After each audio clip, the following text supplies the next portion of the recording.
서연아, 이 집이 바로 너희 신혼집이란다. 내가 1억 넘게 들여 싹 뜯어 고쳤어. 남자친구의 어머니는 의기양양하게 저를 신혼집으로 안내했습니다. 하지만 그 집은 3년 전 제가 첫 프로젝트 상금으로 샀던 제 명의의 집이었습니다. 매달 제 통장으로 월세 100만 원을 꼬박꼬박 입금하고 있는 세입자가 바로 예비 시어머니 김 여사였던 겁니다.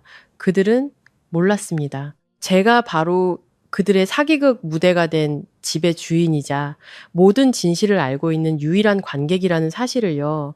저는 이 완벽하게 짜인 사기극의 막을 바로 내리지 않기로 했습니다. 대신 가장 많은 관객이 모였을 때 가장 화려한 무대 위에서 그들의 가면을 벗겨주기로 결심했죠. 제 통쾌한 복수극의 결말이 궁금하시다면 지금 바로 마음정거장 채널을 구독하고 좋아요를 눌러주세요. 이제 모든 것을 제자리로 돌려놓았던 그날의 이야기를 시작합니다. 예비 시어머니가 저를 데리고 간 신혼집, 그곳에 들어선 순간 저는 숨을 멈췄습니다. 이건 제가 월세 내준 제 집이잖아요. 저는 예비 시어머니를 돌아보며 물었습니다. 어머니, 이 집 정말 저희 결혼 선물로 사주신 집 맞아요? 저는 제 인생의 결혼은 양가 부모님이 마주 앉아 진솔한 대화를 나누고 따뜻한 축복과 당부의 말씀 속에서 이루어질 거라 믿었습니다. 그런데 제가 지금 서 있는 이곳은 제가 피해자이자 동시에 모든 판을 뒤엎을 열쇠를 쥔 잔혹한 연극 무대였습니다. 지난 3년 동안 저는 결혼하라는 압박에 시달렸습니다. 어머니는 대놓고 말씀하셨죠. 딸 나이가 몇인데 아직도 결혼 안 하고 있을 거니? 남들이 보면 부모가 뭘 잘못 가르친 줄 알겠다. 저라고 결혼이 하기 싫었던 건 아닙니다. 그저 항상 무언가 채워지지 않는 부족함을 느꼈을 뿐이죠. 최민준 씨를 만나기 전까지는요. 그는 마치 잘 포장된 선물처럼 제 인생에 나타났습니다. 훤칠한 외모에 다정한 말투, 유학파 출신의 건실한 건설 자재 수입 회사를 다니고 있다고 자신을 소개했죠. 유복한 집안 환경은 물론 제가 뭘 좋아하고 뭘 무서워하는지 세심하게 기억하고 챙겨주었습니다. 추운 날에는 말없이 다가와 제 목에 스카프를 둘러주는 그런 남자였습니다. 2년 가까운 연애 기간 동안 부모님은 입이 귀에 걸렸습니다. 어머니는 드디어 네 성격 받아주는 남자가 나타났구나 라며 기뻐하셨죠. 저 역시 이 남자와 함께라면 괜찮을 거라 생각했습니다. 그날 오후가 되기 전까지는요. 회사에서 일하고 있는데 민준 씨의 어머니 김 여사에게서 전화가 걸려왔습니다. 목소리가 이상할 정도로 들떠 있었죠. 서연아, 오늘 저녁에 시간 괜찮니? 내가 집 구경시켜줄게. 저는 의아했습니다. 네? 무슨 집이요? 김 여사는 나지막이 웃으며 말했습니다. 무슨 집이긴 너희 신혼집이지. 민준이랑 너랑 만난 지도 꽤 됐으니 이제 안정적인 미래를 생각해야지. 우리가 아파트 하나 마련해 놨으니 오늘 가서 보고 마음에 안 드는 곳 있으면 고치자. 저는 순간 할 말을 잃었습니다. 아직 양가 상견례 날짜도 잡지 않았는데 신혼집이라뇨. 하지만 어른이 성의를 보이시는데 거절하기도 애매했습니다. 저는 김 여사가 보내준 주소로 차를 몰았습니다. 그런데 갈수록 심장이 무겁게 가라앉았습니다. 이 길은 너무나 익숙했습니다. 한강변의 고급 주상복합, 철저한 보안으로 유명한 곳이었죠. 내비게이션이 목적지에 도착했다는 알림을 보냈을 때 저는 리버뷰 팰리스 구동이라는 건물명을 확인했습니다. 손이 차갑게 식었습니다. 그곳은 제가 24 디자이너로서 받은 첫 상금으로 장만한 아파트였습니다. 벽돌 하나, 조명 하나까지 제 손으로 직접 골랐습니다. 나중에 지방으로 발령 나면서 가장 친한 친구인 수진이에게 관리를 맡겨 월세를 주고 있었죠. 매달 100만 원씩 꼬박꼬박 제 통장으로 입금되는 3년짜리 계약. 저는 서울에 이런 아파트가 있다는 사실조차 거의 잊고 살았습니다. 그런데 오늘 그 집이 민준 씨 가족이 저를 위해 준비했다는 신혼집이 되어 나타난 겁니다. 김 여사는 고운 한복 차림으로 1층 로비에서 저를 기다리고 있었습니다. 저를 보자 환하게 웃었죠. 왔구나. 어서 올라가 보자. 분명 마음에 들 거야. 저는 깊게 숨을 들이쉬고 그녀를 따라 엘리베이터에 올랐습니다. 9층에서 문이 열렸습니다. 저는 익숙한 복도를 따라 반사적으로 901호로 향했습니다. 김 여사는 열쇠를 꺼내 문을 열며 자랑했습니다. 이 집 우리가 현금으로 다 주고 사고 인테리어 비용만 1억 넘게 들었단다. 전부 최고급 자재로만 썼어. 문이 열리자 저렴한 방향제 냄새와 함께 제가 직접 골랐던 원목 마루의 익숙한 향이 섞여 코를 찔렀습니다. 거실에는 여전히 제가 샀던 크림색 소파와 창가에 놓인 짙은 녹색 안락의자, 그리고 당시 거의 1,000만 원을 주고 산 분자구조 모양의 샹들리에가 걸려 있었습니다. 모든 디테일이 비수처럼 제 눈에 박혔습니다. 이건 명백히 제 집이었습니다. 제가 멍하니 서 있자 김 여사가 제 팔을 끌어당겼습니다. 이제 네가 우리 며느리가 되면 이 집은 네 집이 되는 거야. 저는 잠긴 목소리로 물었습니다. 어머니, 이 집 정말 어머니께서 저와 민준 씨를 위해 사주신 집이 맞아요? 김 여사는 크게 웃었습니다. 그럼 등기는 네 시아버지 명의로 되어 있으니 걱정 붙들어 매렴. 저는 TV 선반으로 다가가 그 위에 놓인 금속 조각상을 바라봤습니다. 한 전시회에서 500만 원을 주고 산 작품이었죠. 제가 손을 뻗어 만지려는 순간 김 여사가 기겁하며 제 손을 낚아챘습니다. 어머, 얘 이거 비싼 거야. 함부로 만지다 망가지면 어쩌려고 그래. 저는 그녀를 보며 싸늘하게 웃었습니다. 우리 집인데 망가지면 고치면 되죠, 어머니. 김 여사의 얼굴이 순간 굳었다가 어색하게 웃었습니다. 하하, 내 말은 귀한 거니 아껴야 한다는 뜻이었지. 저는 더 이상 아무 말도 하지 않았습니다. 아파트를 나와 차에 앉아 한참을 있다가 친구 수진이에게 전화를 걸었습니다. 수진아, 901호 지금 누가 살고 있지? 수진이는 바로 대답했습니다. 김하영이라는 아주머니, 2년째 살고 계셔. 아들 장가 보낼 집 미리 구하는 거라고 하시던데. 왜? 저는 주먹을 꽉 쥐었습니다. 계약서는? 당연히 있지. 월세 100만 원씩 한 번도 안 밀리고 잘 내시는데 무슨 일 있어. 저는 전화를 끊었습니다. 월세 100만 원. 수억 원짜리 신혼집의 정체는 바로 제 소유의 월세집이었습니다. 그날 밤 민준 씨에게서 전화가 왔습니다. 그의 목소리는 기대감으로 가득 차 있었죠. 서연아, 집은 어땠어? 우리 부모님이 너 주려고 정말 신경 많이 쓰셨어. 저는 태연하게 대답했습니다. 응, 좋더라. 네가 좋아하니 나도 기쁘다. 그럼 다음 주에 양가 부모님 모시고 상견례 하자. 저는 창밖에 가로등 불빛을 바라봤습니다. 머릿속에서 하나의 계획이 서서히 모양을 갖추기 시작했습니다. 그들이 이렇게 공들여 연극을 준비했다면 제가 중간에 막을 내릴 수는 없죠. 저는 가장 많은 관객이 모일 때까지 기다릴 겁니다. 그리고 막이 오르는 순간 모두가 진실을 보게 될 겁니다. 저는 그에게 대답했습니다. 네, 기다릴게요. 주말 민준 씨 가족이 저희 집으로 찾아와 상견례 날짜를 잡았습니다. 어머니는 너무 기쁜 나머지 서울에서 가장 비싼 한정식 집을 예약했습니다. 저는 일부러 가장 비싼 코스 요리를 시키고 고급 와인까지 주문했습니다. 민준 씨는 결제 앱의 할부 기능으로 계산을 하더군요. 저는 똑똑히 봤습니다. 식사가 끝난 후 저희 어머니가 예단비로 10억 원을 요구하자 김 여사의 얼굴이 하얗게 질리는 것을 보았습니다. 10억? 진짜 부자에게는 큰 돈이 아닐 수 있지만 제 집에서 월세 100만 원을 내고 사는 사람에게는 정체를 드러내기에 충분한 금액이었죠. 저는 여전히 미소를 짓고 있었습니다. 연극은 제가 원하는 방향으로 정확히 흘러가고 있었습니다. 약혼식 전날 밤 저는 강유나라는 여자에게서 전화를 받았습니다. 그녀는 민준 씨와 3년 동안 사귄 사이라고 했습니다. 저는 놀라지 않았습니다. 이미 제 손에는 민준 씨가 다른 여자들과 클럽과 호텔을 드나드는 사진 증거가 충분히 있었으니까요. 유나 씨는 약혼식에 오겠다고 했습니다. 저는 대답했죠. 오세요. 약혼식 당일 아침 그들은 저희 가족을 901호로 데려가 신혼집 구경을 시켜주며 복을 빌었습니다. 친척들은 집이 넓고 좋다며 감탄을 연발했죠. 모두가 웃고 떠드는 그 순간 김 여사의 휴대폰이 울렸습니다. 그녀는 무심코 스피커폰으로 전화를 받았습니다. 한 남자의 목소리가 울려 퍼졌죠. 김하영 씨, 이번 달 월세 아직 입금 안 됐네요. 벌써 3일이나 지났는데. 분위기는 순식간에 얼어붙었습니다. 김 여사는 더듬거리며 소리쳤습니다. 전화 잘못 거셨어요. 저는 부모님을 바라봤습니다.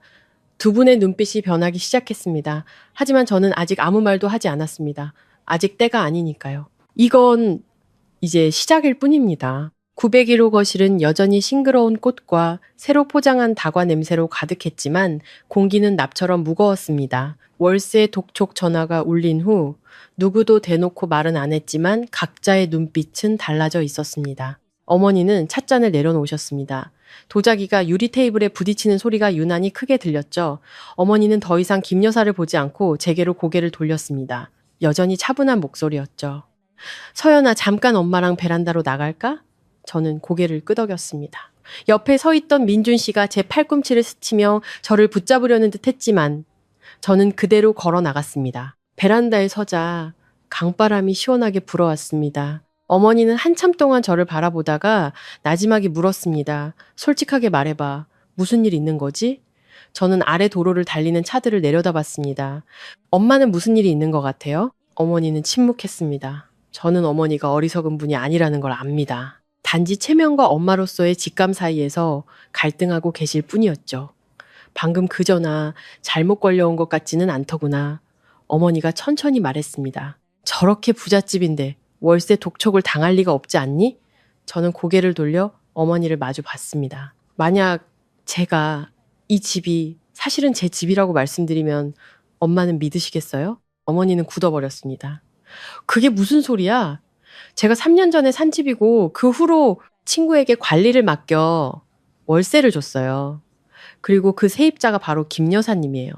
어머니의 얼굴이 창백해졌습니다. 서연아, 오늘 같은 날 그런 농담하는 거 아니야.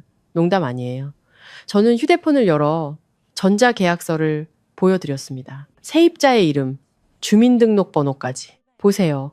어머니는 떨리는 손으로 휴대폰을 받아들고 입술을 굳게 다물었습니다. 잠시 후 어머니는 휴대폰을 돌려주며 한층 낮아진 목소리로 물었습니다. 언제부터 알고 있었니? 김 여사님이 저를 신혼집 구경시켜준다고 데려온 날부터요. 어머니는 눈을 감고 길게 한숨을 쉬었습니다. 저는 어머니의 눈에서 분노뿐만 아니라 깊은 후회도 읽을 수 있었습니다. 저에게 가장 결혼을 재촉했던 분도 민준 씨 집안이 우리와 격이 맞는다고 가장 믿었던 분도 바로 어머니였으니까요. 미안하다. 어머니가 작게 말했습니다. 저는 고개를 저었습니다. 아직 늦지 않았어요, 엄마. 저희는 다시 거실로 들어갔습니다. 분위기는 여전히 어색했죠. 아버지는 허리를 꼿꼿이 세우고 민준 씨를 뚫어지게 쳐다보고 계셨습니다. 민준 씨는 태연한 척하며 저희 친척들과 웃고 떠들었지만 그 미소는 더 이상 자연스럽지 않았습니다. 어색한 집 구경이 끝나고 양가는 약혼식을 위해 호텔로 이동했습니다. 저는 부모님과 함께 차에 앉아 있었습니다. 호텔로 가는 내내 아무도 말을 꺼내지 않았죠. 차가 호텔 로비 앞에 멈추자 아버지가 처음으로 입을 열었습니다. 목소리가 잠겨 있었죠. 서연아, 어떻게 하고 싶니? 저는 정면을 응시하며 대답했습니다. 그들 입으로 직접 말하게 만들고 싶어요. 아버지는 저를 한참 바라보다 고개를 끄덕였습니다. 아빠는 널 믿는다. 그 네 글자에 제 마음은 오히려 무겁게 가라앉았습니다.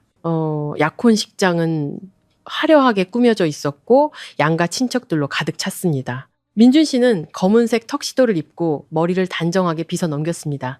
겉보기에는 여전히 완벽한 신랑감이었죠. 예식이 시작되고 양가 대표가 인사를 했습니다. 김 여사는 환하게 웃으며 새집과 안정적인 생활, 착한 며느리에 대해 떠들어댔습니다. 저는 그 말을 들으며 속으로 냉소를 지었습니다. 드디어 반지 교환 순서가 되자 민준 씨는 제 손을 잡고 속삭였습니다. 오늘부터 너는 내 약혼녀야. 저는 그를 바라봤습니다. 확실해요? 그는 순간 멈칫했습니다. 왜 그래? 저는 대답하지 않았습니다. 반지 교환이 끝나고 사회자는 저희의 사랑 이야기를 담은 기념 영상을 상영하겠다고 했습니다. 대형 스크린이 밝아졌습니다. 처음 몇 장의 사진은 제 계획대로 흘러갔습니다. 저와 민준 씨가 카페에 가고 여행을 갔던 순간들 모두가 행복한 미소를 지었습니다. 하지만 5번째 사진부터 화면은 갑자기 바뀌었습니다. 스크린에는 민준 씨가 클럽에서 다른 여자를 껴안고 있는 모습이 나타났습니다. 붉고 푸른 조명이 그의 얼굴을 비췄죠. 장내가 술렁이기 시작했습니다. 김 여사가 벌떡 일어나 소리쳤습니다. 꺼! 당장 끄란 말이야. 하지만 다음 사진이 이미 화면을 채웠습니다. 민준 씨가 또 다른 여자와 호텔로 들어가는 모습, 그리고 유나 씨와 차 안에서 키스하는 사진까지. 약혼식장은 아수라장이 되었습니다. 민준 씨는 하얗게 질린 얼굴로 제게 소리쳤습니다. 박서연, 너 지금 뭐 하는 짓이야? 저는 태연하게 그를 바라봤습니다. 이건 함정이야. 누가 날 모함하는 거라고. 그때 하객석에서 유나 씨가 걸어 나왔습니다. 그녀는 붉은 드레스를 입고 있었죠. 얼굴은 창백했지만 눈빛은 분노로 가득 차 있었습니다. 최민준, 언제까지 거짓말할 거야? 김 여사가 달려들어 유나 씨를 밀쳤습니다. 당신 누구야? 왜 내 아들 좋은 날에 와서 행패야? 유나 씨는 비웃음을 터뜨렸습니다. 좋은 날이요? 저랑 이 사람은 3년 사귄 사이예요. 박서연 씨는 그냥 돈줄이었을 뿐이고 소음은 점점 커졌습니다. 아버지가 일어서셨습니다. 민준 군, 해명해보게. 민준 씨는 주위를 둘러보며 흔들리는 눈빛을 보였습니다. 그는 제 앞에 무릎을 꿇었습니다. 목소리가 잠겨 있었죠. 서연아, 내가 잘못했어. 한순간 실수였어. 하지만 널 사랑하는 마음은 진심이야. 저는 그를 내려다봤습니다. 날 사랑해요? 아니면 우리 집 돈을 사랑해요? 그는 충격을 받은 듯 했습니다. 무슨 소리야? 리버뷰 팰리스 901호, 그거 제 집이에요. 저는 또박또박 말했습니다.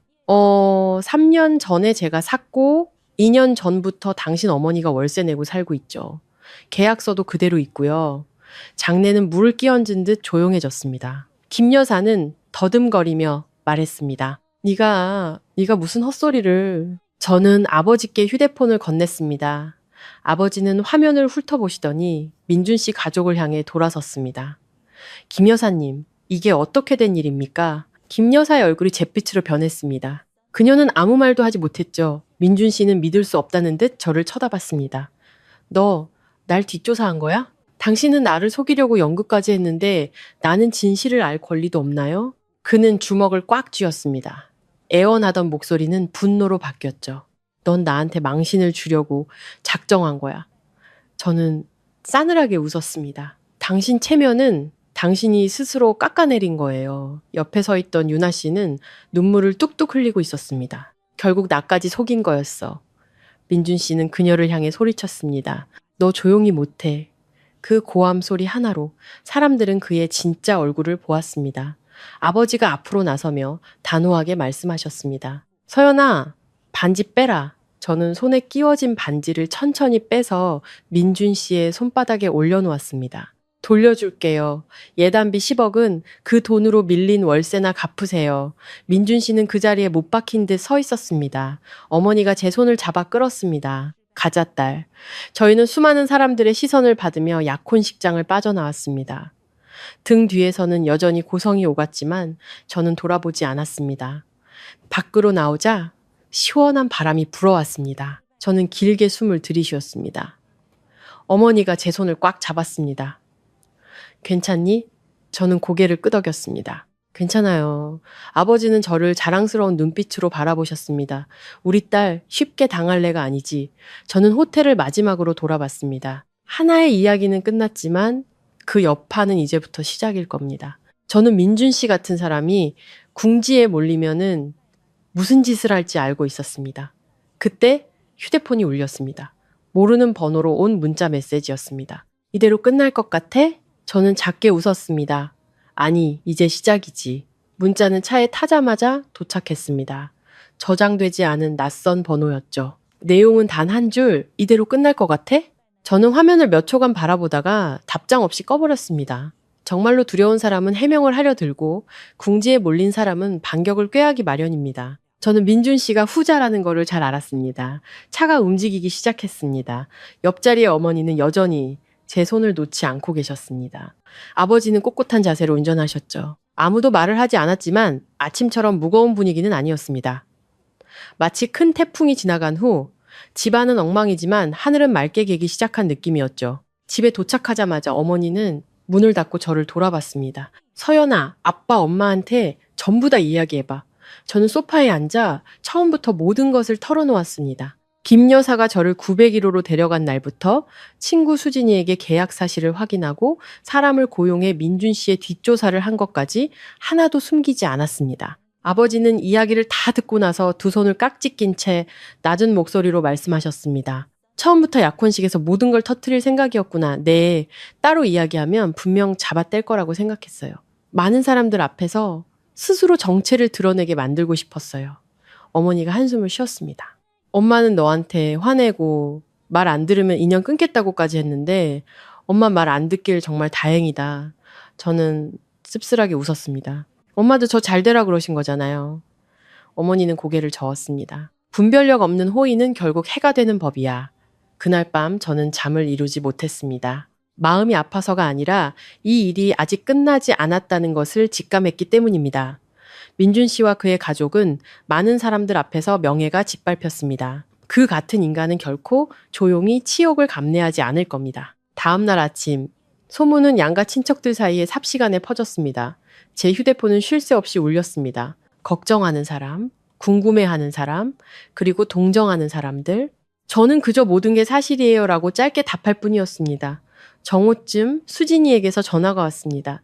목소리가 다급했죠. 서연아, 큰일 났어. 무슨 일인데? 오늘 아침에 김 여사가 901호로 찾아와서는 당장 방을 빼겠다고 했어. 근데 그게 다가 아니야. 자기가 인테리어 비용으로 3천만 원 넘게 썼다면서 그 돈을 돌려달라고 난리야. 저는 실소를 터뜨렸습니다. 인테리어? 뭘? 싱크대 바꾸고 붙박이장 새로 짜고 벽지 다시 발랐다고 우기더라. 저는 그 아파트를 월세 놓기 전에 완벽하게 수리해뒀던 것을 똑똑히 기억합니다. 그들이 무언가 바꿨다면 그건 명백한 계약 위반이었죠. 수진아, 계약서에 명시되어 있지? 임차인은 임대인에 서면 동의 없이 구조를 변경할 수 없다고 분명히 적혀 있어. 그럼 계약서대로 해! 수진이는 잠시 침묵하다 물었습니다. 서연아, 그 사람들 행패 부리진 않을까? 지금은 아니겠지만 분명 그럴 거야. 그날 오후 민준 씨가 저희 회사 정문 앞에 나타났습니다. 퇴근하려는데 그가 서 있는 게 보였습니다. 말끔했던 정장은 구겨져 있었고 얼굴은 수척했으며 눈 밑은 검게 변해 있었습니다. 저는 그에게서 몇 걸음 떨어진 곳에 멈춰 섰습니다. 여긴 어쩐 일이에요? 그는 저를 쳐다봤습니다. 예전에 다정한 눈빛은 사라지고 원망과 애원이 뒤섞인 시선이었죠. 서연아, 나랑 얘기 좀 해. 우린 할 얘기 다 끝난 것 같은데요. 그가 더 가까이 다가오며 목소리를 낮췄습니다. 네가 날 막다른 길로 몰았어. 저는 그의 눈을 똑바로 쳐다봤습니다. 그 길은 당신이 스스로 선택한 거예요. 너 때문에 나 회사에서 잘린 거 알아? 회사에 소문이 다 나서 권고 사직 당했고 거래처들도 다 계약 끊었어. 속 시원해? 저는 바로 대답하지 않았습니다. 마음속에서 아주 잠시 흔들림이 있었지만 이내 유나 씨에게 고함치던 그의 눈빛과 저를 이용하려 했던 그의 말을 떠올렸습니다. 당신이 직장을 잃은 거는 당신이 거짓된 삶을 살았기 때문이지 나 때문이 아니에요. 민준 씨는 이를 갈았습니다. 네가 이긴 것 같지? 넌 나를 망신 줬지만 너라고 남는 게 있을 것 같아? 이제 누가 너 같은 여자랑 결혼하려고 하겠어? 저는 웃음을 터뜨렸습니다. 제가 누가 감히 저랑 결혼해 주길 바라는 사람으로 보여요? 그는 할 말을 잃었습니다. 저는 말을 이었습니다. 잊었나 본데 901호 아파트는 내 거고 내 회사는 여전히 잘 돌아가고 우리 부모님은 내 곁에 계세요. 내가 잃은 게 뭐죠? 그의 얼굴이 붉게 달아올랐습니다. 독한 년. 독하다고요? 더 이상 당신한테 속지 않는 게 독한 건가요? 그는 몇 초간 침묵하더니 갑자기 부드러운 목소리로 태도를 바꿨습니다. 서연아, 한 번만 기회를 줘. 내가 정말 잘못했어. 다시 시작할 수 있게 해줘. 내가 변했다는 걸 꼭 증명해 보일게. 저는 눈앞의 남자를 바라봤습니다. 문득 그가 너무나 낯설고 무섭게 느껴졌습니다. 2년간의 연애 동안 저는 그가 책임감 있는 남자라고 믿었습니다. 하지만 그는 오직 자신의 이익에만 책임감을 느끼는 사람이었습니다. 당신은 날 사랑한 게 아니에요. 제가 천천히 말했습니다. 당신은 내가 가져다 줄 수 있는 미래를 사랑한 거죠. 민주 씨는 비참하게 웃었습니다. 현실적으로 살지 않는 사람이 어디 있어. 너도 마찬가지잖아. 맞아요. 나도 현실적이에요. 그래서 결혼을 투자 계약처럼 여기는 남자와는 결혼할 수 없어요. 그는 더 이상 아무 말도 하지 못했습니다. 그의 눈빛은 점차 차갑게 변해갔습니다. 넌 후회하게 될 거야. 그가 한마디를 툭 던졌습니다. 저는 태연하게 대꾸했습니다. 나는 이미 당신을 믿었던 걸 후회했어요. 그걸로 충분해요. 저는 그를 지나쳐 차에 올라탔습니다. 백미러를 통해 붐비는 인도 한가운데서 미동도 없이 서 있는 그의 모습이 보였습니다. 그의 그림자가 석양 아래 길게 늘어져 있었습니다. 그날 밤 어머니가 거실에서 제 옆에 앉으셨습니다. 민준이, 너 찾아왔었니? 네. 회사에서 잘렸대요. 어머니는 한숨을 쉬었습니다. 마음이 좀 그렇니? 저는 잠시 생각하다 고개를 저었습니다. 전 잘못한 거 없어요. 어머니는 저를 한참 바라보다가 조용히 말씀하셨습니다. 엄마는 그냥 그 사람이 궁지에 몰려서 못된 마음 먹을까봐 걱정되는구나. 그 말에 저는 덜컥 겁이 났습니다. 바로 그때 또다시 휴대폰이 울렸습니다. 낯선 번호로 온 또 다른 문자. 월세 계약서 따위가 널 지켜줄 것 같아. 901호 조심해. 심장이 쿵 내려앉았습니다. 저는 바로 수진이에게 전화를 걸었지만 받지 않았습니다. 다시 걸어도 마찬가지였습니다. 불길한 예감이 온몸을 감쌌습니다. 저는 부모님을 돌아봤습니다. 저 901호에 가봐야겠어요. 아버지가 즉시 일어서셨습니다. 아빠가 같이 가마. 차는 밤의 도로를 질주했습니다. 목적지에 다다르자 멀리서부터 빨갛고 파란 경광등이 번쩍이는 것이 보였습니다. 건물 앞에는 사람들이 웅성거리며 모여 있었죠. 저는 차에서 내렸습니다. 심장이 미친 듯이 뛰었습니다. 경비 아저씨 한 분이 달려왔습니다. 901호 집주인 되시죠? 저는 고개를 끄덕였습니다. 방금 그 집 주방에서 작은 불이 났는데 다행히 금방 껐습니다. 저는 그 자리에 얼어붙었습니다. 불이라니. 머릿속에는 단 하나의 얼굴만 떠올랐습니다. 최민준. 저는 리버뷰 팰리스 건물 아래 서서 차갑게 식은 손바닥을 내려다봤습니다. 소방차의 경광등은 꺼졌지만 몇몇 경비원들과 호기심 많은 주민들이 모여 수군거리고 있었습니다. 공기 중에는 희미한 연기 냄새가 맴돌았죠. 아버지는 제 바로 옆에 서서 제가 쓰러지기라도 할까봐 등 뒤에 손을 댄 채 따라오셨습니다. 아무것도 묻지 않으셨지만 아버지도 저와 같은 생각을 하고 계시다는 걸 알 수 있었습니다. 경비원을 따라 9층으로 올라갔습니다. 901호 복도에는 연기 냄새가 자욱했습니다. 아파트 문은 활짝 열려 있었고 안은 불이 환하게 켜져 있었죠. 수진이가 머리가 헝클어진 채 눈이 빨갛게 충혈되어 거실 한가운데 서 있었습니다. 저를 보자마자 달려왔습니다. 서연아, 다행이다. 네가 와서 어떻게 된 거야? 저는 애써 침착하게 물었습니다. 수진이는 마른 침을 삼키며 말했습니다. 가스레인지에서 가스가 새어나와서 위쪽 찬장에 불이 붙었어. 이웃집에서 연기 보고 신고해서 금방 끌 수 있었대. 저는 부엌으로 들어갔습니다. 벽 한쪽이 까맣게 그을려 있었고 나무 찬장은 불에 타 흉측한 모습이었습니다. 대리석 상판에는 작은 금이가 있었죠. 큰 불은 아니었지만 끔찍한 흔적을 남기기엔 충분했습니다. 저는 허리를 숙여 가스밸브를 확인했습니다. 비정상적으로 헐겁게 풀려 있었습니다. 불나기 전에 누가 들어왔었어? 제가 묻자 수진이는 고개를 저었습니다. 오늘 아침에 김 여사가 짐 정리하러 온다고 해서 내가 열쇠로 문 열어주고 그 후에 그 여자가 갔어. 몇 시쯤 갔는데? 오후 3시쯤. 저는 시계를 봤습니다. 밤 10시가 다 되어가고 있었습니다. 범행을 저지르기엔 충분한 시간이었죠. 옆에서 계시던 아버지의 눈빛이 날카로워졌습니다. 서연아, 누가 한 짓인 것 같니? 저는 대답하지 않았지만 머릿속에는 901호 조심해라는 문자가 선명하게 떠올랐습니다. 바로 그때 제 휴대폰이 울렸습니다. 최민준! 저는 화면을 몇 초간 응시하다 전화를 받았습니다. 더 할 말 남았어요? 수화기 넘어 그의 목소리는 오후에 격앙된 톤이 아니었습니다. 무언가를 억누르는 듯 낮게 가라앉아 있었죠. 너 지금 901호에 있지? 저는 휴대폰을 꽉 쥐었습니다. 당신 짓이죠? 그는 낮게 웃었습니다. 등골이 서늘해지는 웃음소리였습니다. 그냥 알려주려고. 집이라는 게 불이 참 잘 붙거든. 특히 가스관이 낡았을 땐 더더욱. 저는 눈앞에 가스 밸브를 똑바로 쳐다봤습니다. 지금 날 협박하는 거예요? 난 그냥 널 걱정하는 것뿐이야. 그의 목소리가 길게 늘어졌습니다. 네가 나한테 살 길을 안 열어주면 앞으로 무슨 일이 일어날지 누가 알겠어. 아버지는 옆에서 통화 내용을 어렴풋이 들으셨습니다. 제게 스피커폰으로 바꾸라는 손짓을 하셨죠. 저는 그대로 따랐습니다. 최민준 군.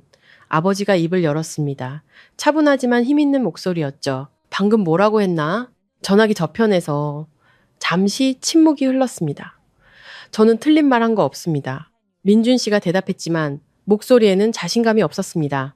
아버지는 천천히 말씀하셨습니다. 만약 내 딸의 집에 무슨 일이 생긴다면 나는 이 일을 끝까지 파헤칠 걸세. 내 말 무슨 뜻인지 알겠나? 전화는 툭 끊겼습니다. 저는 휴대폰을 내려놓았습니다. 손이 미세하게 떨렸습니다.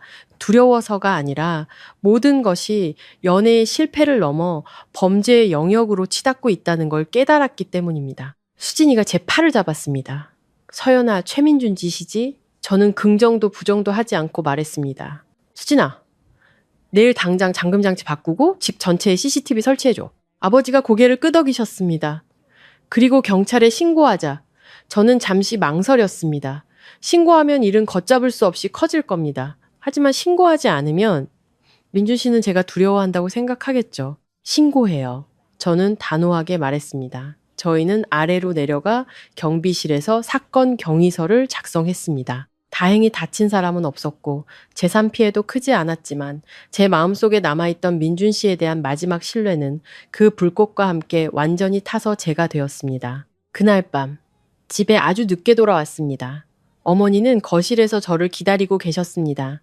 저를 보자마자 다급하게 물으셨죠. 어떻게 됐어? 불은 바로 껐고 아무도 안 다쳤다며? 어머니는 안도의 한숨을 내쉬더니 걱정스러운 눈으로 저를 바라봤습니다. 그 사람 지시니? 저는 어머니 옆에 앉아 어릴 때처럼 어깨에 머리를 기댔습니다. 아직 증거는 없어요. 하지만 엄마는 알지. 어머니는 잠시 침묵하다가 작게 말씀하셨습니다. 서연아, 네가 강한 아이인 건 알지만 엄마는 엄마다. 엄마는 무서워. 저는 어머니의 손을 잡았습니다. 저도 무서워요. 하지만 물러설 수는 없어요.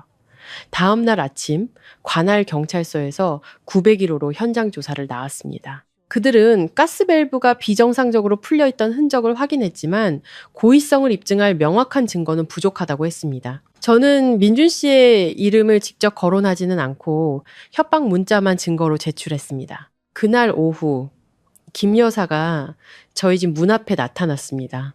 그녀는 약혼식 날의 화려한 모습이 아닌 수수한 옷차림이었습니다. 저를 보자마자 그녀는 대문 앞에서 무릎을 꿇었습니다. 서연아, 내가 잘못했다. 그녀는 목이 맨 목소리로 말했습니다. 제발 고소는 취하해다오. 저는 멍하니 서 있었습니다. 저는 아직 아무도 고소하지 않았어요. 하지만 경찰이 우리 집에 찾아왔고 이웃들이 수군거려서 더는 얼굴을 들고 다닐 수가 없어. 어머니가 집 안에서 나와 그 광경을 보고 아무 말도 하지 않으셨습니다. 김 여사는 저를 올려다봤습니다. 눈이 붉게 충혈되어 있었죠. 우리 민준이가 철이 없어서 그랬지만 사람을 해칠 만큼 나쁜 애는 아니야. 제발 이번 한 번만 용서해주면 내가 데리고 멀리 떠나마. 저는 한때 제 아파트를 신혼집이라며 자랑하던 여자를 내려다봤습니다. 이제 그녀는 의기양양한 모습은 온데간데 없이 제 발치에 엎드려 있었습니다. 김 여사님, 제가 천천히 말했습니다. 만약 어제 불이 조금만 더 컸다면 아파트 전체가 위험할 수도 있었어요. 그 생각은 해보셨나요? 그녀는 고개를 숙였습니다. 내가 다 잘못했다. 처음부터 어디서부터 잘못됐는지 아세요? 제가 물었습니다. 그녀는 말이 없었습니다. 월세 낸 집을 자기 집이라고 속인 것부터가 아니에요. 저를 투자 상품으로 본 것부터가 잘못이었어요. 여사님과 민준 씨는 결혼으로 이득을 보려고 했잖아요. 김 여사는 몸을 떨었습니다. 나는 그냥 내 아들 미래가 잘 풀리길 바랐을 뿐이야. 거짓말로 쌓아올린 미래는 결코 단단할 수 없어요. 긴 침묵이 흘렀습니다. 어머니가 다가와 조용히 김 여사를 부축해 일으켰습니다. 돌아가세요. 일은 순리대로 처리될 겁니다. 김 여사는 저를 마지막으로 쳐다봤습니다. 원망과 애원이 뒤섞인 눈빛이었죠. 그리고 조용히 돌아섰습니다. 그날 밤 민준 씨에게서는 더 이상 전화도 문자도 오지 않았습니다. 하지만 저는 그가 포기하지 않았다는 것을 알았습니다. 민준 씨 같은 사람은 막다른 길에 몰리면 판 자체를 엎으려 둘 테니까요. 저는 창가에 서서 익숙한 거리를 내려다봤습니다. 마음속에는 더 이상 분노가 없었습니다. 차가운 이성만이 남아있을 뿐이었죠. 그가 계속 덤벼든다면 피하지 않겠습니다. 하지만 이번에는 저 자신뿐만 아니라 제 가족까지 지켜낼 겁니다. 김 여사가 저희 집 앞에서 무릎을 꿇고 간 이후 겉으로는 모든 것이 잠잠해졌습니다. 민준 씨는 더 이상 연락하지 않았고 901호는 잠금 장치를 바꾸고 내외부에 CCTV를 설치했습니다. 경찰은 가끔 전화를 걸어 몇 가지를 더 물었지만 피해가 경미하여 사건은 추가 조사가 필요한 사고로 잠정 기록되었습니다. 하지만 저는 고요한 수면 아래가 끝을 의미하지 않는다는 것을 알았습니다. 사흘 후 저희 회사 감사팀에 저에 대한 익명의 투서가 접수되었습니다. 제가 사적인 관계를 이용해 계약을 조작하고 재무적으로 불투명하다는 내용이었습니다. 누가 배후에 있는지 짐작할 필요도 없었죠. 사장님께서 저를 방으로 부르셨습니다. 50대 중반에 그분은 제가 생각하는 것보다 훨씬 더 많은 풍파를 겪은 침착한 분이셨습니다. 박 팀장, 최근에 개인적으로 갈등을 빚은 사람 있나? 사장님은 단도직입적으로 물었습니다. 저는 피하지 않고 그를 바라봤습니다. 네, 있고 그 사람이 지금 저에게 압력을 가하고 있습니다. 사장님은 고개를 끄덕였습니다. 내가 박 팀장 입사 때부터 파일을 다 봤어. 실적은 명확해. 익명투서에 구체적인 증거는 없지만 그래도 조심하는 게 좋겠네. 저는 고개 숙여 감사 인사를 드렸습니다. 사장실을 나오며 저는 민준 씨가 이제 정면 대결이 아닌 제 명예와 직업을 공격하는 다른 전략으로 바꿨다는 것을 알았습니다. 그날 밤 부모님께 이 사실을 말씀드렸습니다. 어머니는 한숨을 쉬셨죠. 그 애에 정말 막다른 길에 몰렸나 보구나. 아버지는 잠시 생각에 잠기시더니 말씀하셨습니다. 서연아, 그 사람 고소할 생각이니? 저는 고개를 저었습니다. 화재 사건은 명확한 증거가 부족하고 회사 명예훼손건은 내부적으로 처리할 수 있어요. 아버지는 저를 유심히 바라보셨습니다. 아빠는 네가 진흙탕 싸움을 하는 걸 원치 않는다. 하지만 필요하다면 아빠가 나설 거다. 저는 아버지가 진심이라는 걸 알았습니다. 평생 교직에 몸담으며 사람들에게 정직하게 사는 법을 가르쳐 오신 분이었습니다. 아버지는 민준 씨처럼 불투명한 존재를 혐오하셨죠. 저는 미소 지었습니다. 저 혼자가 아니잖아요, 아빠.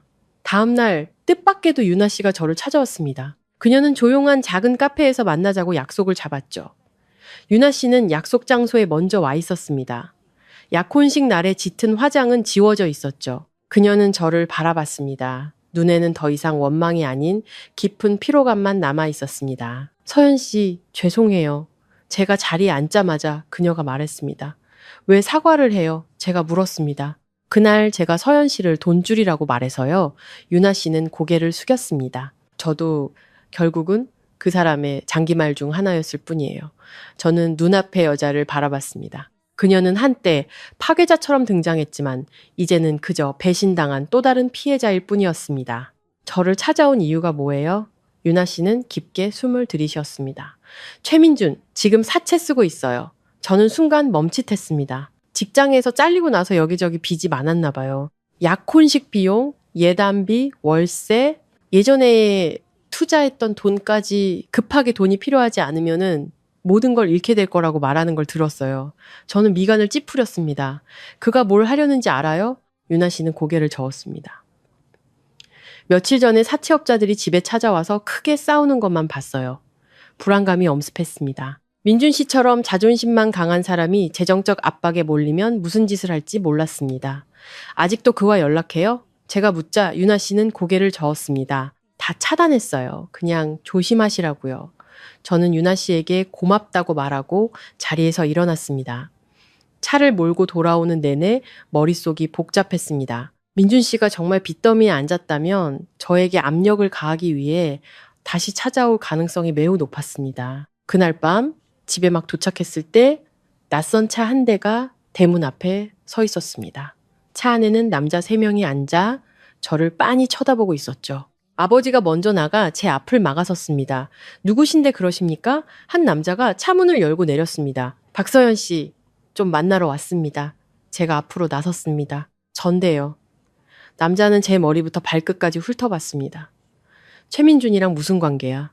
저는 바로 상황을 파악했습니다. 아무 관계 아니에요. 그는 비웃었습니다. 곧 결혼할 사이라고 하던데 그놈이 돈 빌리면서 부자 여자친구랑 결혼 준비한다고 했거든. 심장이 거세게 뛰는 것이 느껴졌습니다. 그 사람 일은 저와 무관합니다. 남자가 한 걸음 더 다가왔습니다. 무관하다고? 그놈이 차용증에 네 이름을 보증인으로 적어놨는데 그 말에 등골이 오싹해졌습니다. 그럴 리 없어요. 저는 단호하게 말했습니다. 우린 그런 거 상관 안 해. 그놈이 돈 안 갚으면 관련 있는 사람 찾아가는 거지. 아버지가 앞으로 나서며 엄하게 말씀하셨습니다. 내 딸이 관련 있다는 증거 서류라도 있습니까? 없으면 당장 여기서 떠나시죠. 남자는 저를 한번 쳐다봤습니다. 눈빛에는 계산적인 기색이 역력했죠. 결국 그는 손을 휘저 동료들에게 차에 타라는 신호를 보냈습니다. 차는 떠났지만 제 뒤에는 전례 없는 불안감을 남겼습니다. 저는 집으로 들어갔습니다. 손이 여전히 미세하게 떨렸죠. 어머니가 제 어깨를 잡았습니다. 서연아, 이거 위험한 일이야. 저는 소파에 주저앉아 깊게 숨을 들이쉬었습니다. 그 사람이 차용증에 제 이름을 썼대요. 아마 위조한 거겠죠. 아버지가 즉시 말씀하셨습니다. 내일 당장 경찰서에 가야 한다. 더 이상 일이 깊어지게 둬선 안 돼. 저는 고개를 끄덕였습니다. 이번에는 더 이상 감정이나 명예의 문제가 아니었습니다. 이건 법의 문제였습니다. 그날 밤 저는 방에 홀로 앉아 901호 사건부터 약혼식, 화재, 익명투서, 그리고 이제는 사채 문제까지 모든 일을 되짚어 봤습니다. 민준 씨는 단순한 사기꾼이 아니었습니다. 그는 자신이 추락할 때 다른 사람까지 함께 끌어내리려는 사람이었습니다. 저는 휴대폰을 열어 민준 씨에게 단 하나의 문자를 보냈습니다. 내 이름으로 돈 빌렸어요? 10분쯤 지나서야 답장이 왔습니다. 나도 어쩔 수 없었어. 저는 그 문장을 몇 번이고 다시 읽었습니다. 어쩔 수 없었다고 저는 다시 타자를 쳤습니다. 당신은 지금 스스로를 파멸시키고 있는 거예요. 메시지를 보냈지만 답은 오지 않았습니다. 저는 휴대폰을 내려놓고 베란다로 나갔습니다. 밤 공기가 차가웠습니다. 마음속에는 더 이상 분노가 아닌 명확한 결심만이 남아 있었습니다. 저는 그에게 조용히 물러날 기회를 줬습니다. 하지만 그는 저를 자신의 소용돌이 속으로 끌어들이는 길을 택했습니다. 그렇다면 이번에는 저 자신을 지키는 것에서 그치지 않겠습니다. 법의 힘으로 모든 것을 끝낼 겁니다. 다음 날 아침, 저는 아버지와 함께 경찰서로 향했습니다. 날은 화창했지만 제 마음은 긴 비를 맞은 것처럼 차가웠습니다. 저는 민준 씨가 보낸 모든 문자 메시지, 901호 월세 계약서 사본, 그리고 화재가 발생했던 날 밤, 아버지가 재빨리 녹음해 두었던 통화 기록까지 전부 챙겨갔습니다. 사건을 접수한 분은 40대 중반의 차분한 목소리를 가진 경찰관이었습니다. 그는 제 이야기를 처음부터 끝까지 끊지 않고 들어주었습니다. 최민준이라는 사람이 박서연 씨 이름을 차용증에 썼다고요? 그가 물었습니다. 네, 어젯밤에 남자 3명이 집에 찾아와서 민준 씨가 부자 여자친구랑 결혼한다며 돈을 빌렸고 제 이름이 보증인으로 적혀 있다고 했습니다. 그는 고개를 끄덕였습니다. 만약 서명 위조나 개인정보 무단 도용의 정황이 있다면 그건 명백한 범죄입니다. 진정서를 작성하시면 저희가 확인해 보겠습니다. 저는 아버지를 바라봤고 아버지는 작게 고개를 끄덕이셨습니다. 저는 떨리지 않는 손으로 진정서에 서명했습니다. 이 기분은 민준 씨에게 반지를 돌려줄 때와는 완전히 달랐습니다. 그때는 감정의 문제였지만 오늘은 옳고 그름의 경계에 관한 문제였습니다. 경찰서를 나오자 아버지가 조용히 말씀하셨습니다. 서연아, 잘한 결정이다. 저는 아버지를 바라봤습니다. 제가 사람 잘못 본 것 때문에 실망하셨어요? 아버지는 옅게 웃으셨습니다. 사람은 누구나 잘못 선택할 때가 있다.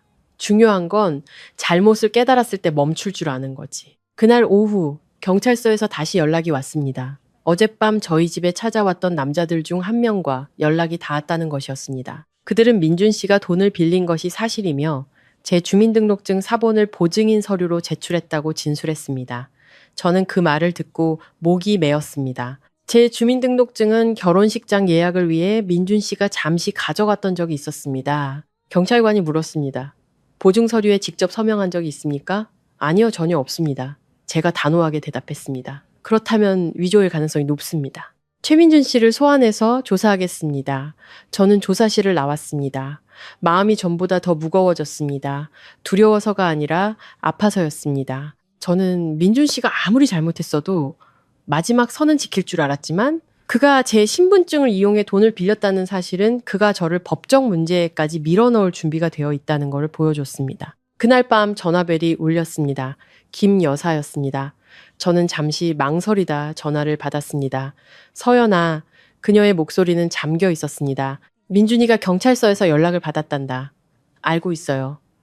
잠시 침묵이 흐른 후 그녀가 말했습니다. 네가 어떻게 이럴 수가 있니?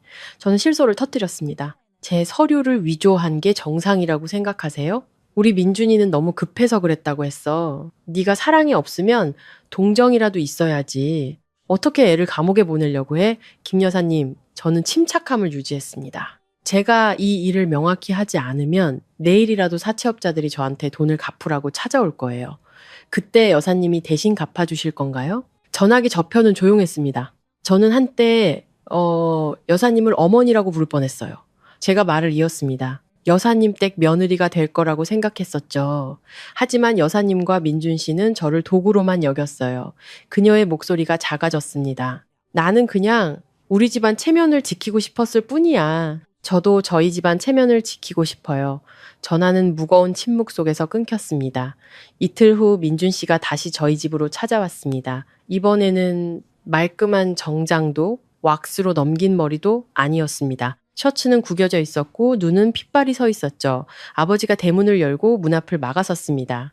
여긴 어쩐 일인가? 아버지가 물었습니다. 서연이 좀 만나러 왔습니다. 민준 씨가 잠긴 목소리로 대답했습니다. 제가 밖으로 나갔습니다.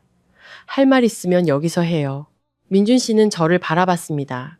그의 눈에는 피로와 분노가 뒤섞여 있었죠. 고소 취하해. 너 내가 감옥 가는 거 보고 싶어? 저는 진실이 밝혀지길 원해요.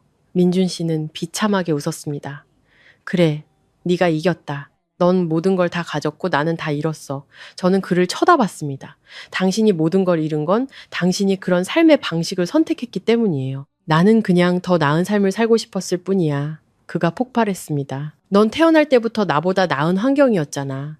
돈도 있고 집도 있고 나는 아등바등 살아야 했다고. 저는 몇 초간 말이 없었습니다.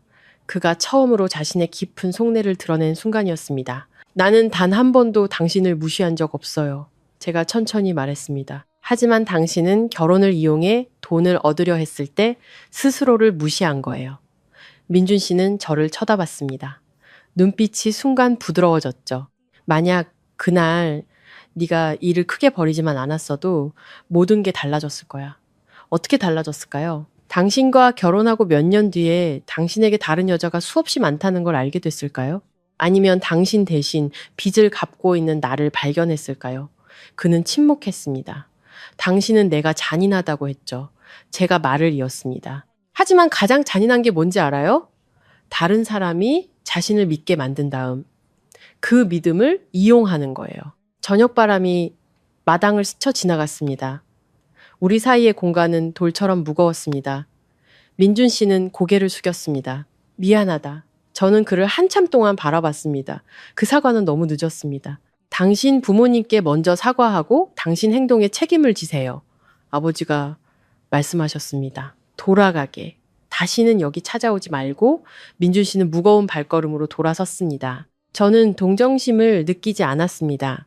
그저 낡은 장 하나가 제값을 치르고 다치는 것을 볼 뿐이었습니다. 일주일 후 경찰은 서명 위조 및 개인정보 무단 도용 혐의가 인정된다고 결론 내렸습니다. 민준 씨는 정해진 기한 내에 대출금을 변제하고 피해 보상에 합의해야 했고 그렇지 않으면 법적 절차에 따라 처리될 것이라는 통보를 받았습니다. 저는 공식 통보를 받고 마음이 조금 가벼워졌습니다. 그가 공경에 처해서가 아니라 더 이상 제가 위험과 불안 속에서 흔들리지 않아도 된다는 사실 때문이었습니다. 그날 밤 어머니가 소파에 앉은 제 옆에 오셨습니다. 아직도 속상하니? 어머니가 물으셨습니다. 저는 생각에 잠겼다가 고개를 저었습니다. 그냥 지난 2년이란 시간이 아까워요. 어머니는 제 머리를 쓰다듬으셨습니다. 그 2년이 너에게 평생의 교훈을 줬잖니. 평생 모르고 사는 것보다 훨씬 낫지. 저는 어머니의 어깨에 머리를 기댔습니다. 밖에는 가로등이 켜지고 901호는 부엌 수리를 마쳤으며 CCTV가 설치되었습니다. 제 일은 안정적이었고 제 가족은 여전히 제 곁에 있었습니다. 민준 씨는 많은 것을 잃었을지 모릅니다. 하지만 그것은 그가 걸어온 선택의 결과일 뿐입니다. 저는 먼 곳을 바라봤습니다. 마음속에는 더 이상 두려움이 없었습니다. 이번 싸움에서 저는 제 집을 지켜냈을 뿐만 아니라 바로 제 자신을 지켜냈기 때문입니다. 경찰이 서명 위조 혐의를 인정하고 민준 씨에게 합의를 종용한 이후 겉으로는 모든 것이 조용해진 듯 했습니다. 더 이상 집 앞에 낯선 차가 서성이지 않았고 익명의 문자도 회사로의 근거 없는 투서도 없었습니다. 하지만 저는 고요함이 평화를 의미하지 않는다는 것을 알았습니다. 어느 날 오후 회사에서 일하고 있는데 수진이에게서 전화가 왔습니다. 목소리는 작았지만 다급했죠. 서연아, 지금 바로 901호로 와봐. 무슨 일이냐고 더 묻지 않았습니다. 즉시 조퇴하고 그곳으로 향했습니다. 아파트에 도착하니 1층 로비 앞에 몇몇 사람들이 모여 웅성거리고 있었습니다. 그들은 시끄럽지는 않았지만 호기심 어린 눈으로 9층을 올려다보고 있었죠. 저는 빠른 심장을 안고 엘리베이터에 탔습니다. 901호 문 앞에 다다르자 문이 살짝 열려 있었습니다. 수진이가 창백한 얼굴로 거실에 서 있었죠. 누가 문에 페인트를 뿌렸어. 그녀가 문 밖을 가리키며 말했습니다. 저는 고개를 돌려 짙은 갈색의 현관문을 보았습니다. 문은 붉은색 페인트로 뒤덮여 있었고 페인트는 문고리를 따라 길게 흘러내리고 있었습니다. 복도 벽에는 서툰 글씨로 돈 갚아라라고 적혀 있었죠. 분노와 함께 등골이 서늘해지는 기분이 온몸으로 퍼져나갔습니다. CCTV에 찍혔어? 제가 물었습니다. 수진이는 고개를 끄덕이며 태블릿 PC를 켰습니다. 화면에는 복도 CCTV 영상이 나타났습니다. 자정 무렵 야구 모자를 눌러 쓴 두 남자가 나타났습니다. 한 명은 페인트 통을, 다른 한 명은 휴대폰 불빛을 비추고 있었죠. 그들은 아주 신속하게 일을 처리하고 몇 분 만에 사라졌습니다. 얼굴은 보여? 제가 묻자 수진이는 고개를 저었습니다. 모자 때문에 잘 안 보여. 저는 이것이 우연이 아니라는 것을 알았습니다. 민준 씨가 빚을 졌다는 소문이 퍼졌고 채권자들이 그들만의 방식으로 압박을 시작한 것이었습니다. 그때 제 휴대폰이 울렸습니다. 낯선 번호였습니다. 여보세요. 제가 말했습니다. 거친 남자의 목소리가 들려왔습니다. 박서연 씨? 네. 최민준한테 돈 갚으라고 전해. 안 그러면 당신도 편하지 못할 테니까. 저는 관련 없어요. 제가 단호하게 대답했습니다. 관련이 없는데 그놈이 차용증에 네 이름을 써? 우리는 누가 서명했든 관심 없어. 그놈이 돈이 없으면 그놈이 약속했던 사람을 찾아가는 거야. 저는 휴대폰을 꽉 쥐었습니다. 그 사람에겐 저를 대신해 약속할 권리가 없어요. 그럼 알아서 잘 처리해. 전화는 끊겼습니다. 수진이가 걱정스러운 눈으로 저를 바라봤습니다. 서연아, 이거 너무 위험한데. 저는 깊게 숨을 들이쉬었습니다. 수진아, 이 영상 전부 경찰에 보내줘. 수진이는 고개를 끄덕였습니다. 그날 밤 집에 돌아오니 어머니는 이미 이웃들을 통해 901호에 페인트가 뿌려졌다라는 이야기를 들으신 후였습니다. 어머니는 문 앞에서 저를 기다리고 계셨죠. 서연아, 그 사람 때문이니? 어머니의 목소리가 떨렸습니다. 저는 어머니를 걱정시키고 싶지 않았지만 거짓말을 할 수는 없었습니다. 아마도요. 어머니는 소파에 주저앉아 이마를 짚었습니다. 우리 딸 어릴 때부터 조용히 잘 살아왔는데 어쩌다 이런 일이. 저는 어머니 앞에 무릎을 꿇었습니다. 엄마, 저는 잘못한 게 없어요. 피하지도 않을 거고요. 제가 여기서 물러서면 그 사람들은 제가 두려워한다고 생각할 거예요. 아버지가 방에서 나오셨습니다. 조용히 저희 대화를 듣고 계시다가 천천히 말씀하셨습니다. 901호, 당장 다른 사람에게 월세 줘야겠다. 비워두면 안 돼. 저는 아버지를 바라봤습니다. 그들이 또 무슨 짓을 할까봐 걱정되시는 거죠? 나는 그들이 널 노릴까봐 걱정이다. 그 말에 심장이 쿵 내려앉았습니다. 저 자신은 두렵지 않았지만 부모님께 피해가 갈까봐 무서웠습니다. 이틀 후 경찰에서 용의자 식별을 위해 저를 불렀습니다. 페인트를 뿌린 두 남자는 민준 씨에게 돈을 빌려준 사채업자와 관련된 해결사들이라고 했습니다. 경찰은 민준 씨도 조사했다고 전했습니다. 최민준 씨는 빚 독촉 압박 때문에 스트레스가 심해 벌어진 일 같다고 진술했습니다. 경찰관이 말했습니다. 저는 비참하게 웃었습니다. 그는 항상 변명이 있었습니다. 규정에 따라 처리하겠습니다. 경찰관이 덧붙였습니다. 경찰서를 나오며 잿빛 하늘을 올려다봤습니다.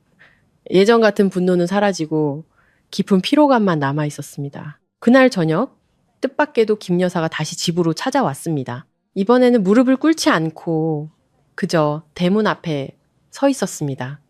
눈에 띄게 야윈 모습이었죠. 들어가도 될까? 그녀가 작게 물었습니다.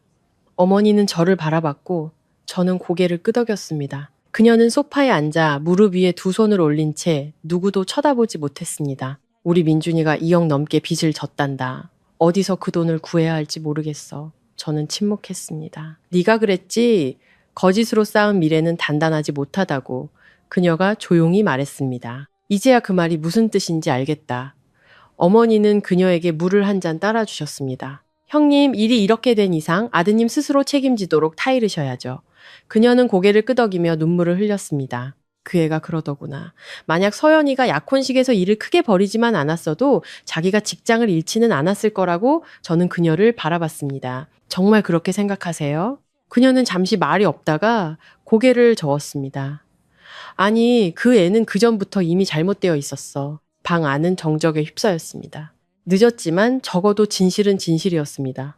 돈 때문에 온 거 아니야. 그녀가 말을 이었습니다. 그저 이제 널 볼 면목이 없지만 그래도 네가 너무 미워하진 않았으면 해서 왔어. 저는 한숨을 쉬었습니다. 미워하지 않아요. 그냥 안타까울 뿐이에요. 뭐가? 만약 처음부터 여사님께서 민준 씨에게 정직하게 사는 법을 가르치셨다면 아마 모든 게 달라졌을 거라는 점이요. 김 여사는 고개를 숙였습니다. 잠시 후 그녀는 일어나 뒤도 돌아보지 않고 저희 집을 나섰습니다. 그날 밤 저는 홀로 베란다에 섰습니다. 아래의 거리는 제게 일어난 일들과는 상관없다는 듯 여전히 시끄러웠습니다. 저는 민준 씨를 생각했습니다. 지난 2년, 그가 했던 말들, 미래에 대해 그렸던 청사진들, 모든 것이 이제 제가 되어 흩어졌습니다. 하지만 저는 지금 제가 마음 약해지면 이 악순환이 계속될 거라는 것도 알았습니다. 저는 휴대폰을 열어 수진이에게 900일로 새 세입자를 구해달라고 문자를 보냈습니다. 시세대로 계약서는 더 꼼꼼하게. 수진이는 바로 답장했습니다. 걱정 마, 저는 휴대폰을 내려놓았습니다. 마음이 천천히 제 박자를 되찾기 시작했습니다. 더 이상 복수를 원하지 않았습니다. 그저 그 문을 닫고 싶을 뿐이었습니다. 하지만 마음 깊은 곳에서는 여전히 직감하고 있었습니다. 저와 최민준의 이야기는 아직 완전히 끝나지 않았다는 것을. 901호 페인트 사건 이후 저는 그 집을 하루도 더 비워둘 수 없다고 결심했습니다. 수진이는 즉시 월세 광고를 올리고 집을 보러 오는 사람들을 신중하게 골랐습니다. 저는 이전보다 훨씬 더 엄격한 계약서를 요구했고 법적 책임과 보안에 관한 조항을 명확히 추가했습니다. 사흘 후 한 젊은 부부가 집을 보러 왔습니다. 남편의 이름은 민호, 건설 엔지니어였고 아내의 이름은 지은, 유치원 교사였습니다. 그들은 곧 첫 아이가 태어날 예정이라 오랫동안 살 집을 구하고 있다고 했습니다. 저는 막 수리를 마친 부엌에 서서 부부가 방 한쪽에 작은 아기 침대를 놓을 자리를 의논하는 모습을 조용히 지켜봤습니다. 기분이 묘했습니다. 이 집은 제가 결혼 생활을 시작하려 했던 곳이었습니다. 이제는 다른 누군가의 보금자리가 될 운명이었죠. 민호 씨가 제게 물었습니다.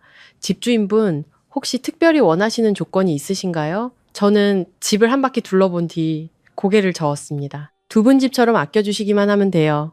지은 씨가 환하게 웃었습니다. 정말 소중히 사용할게요.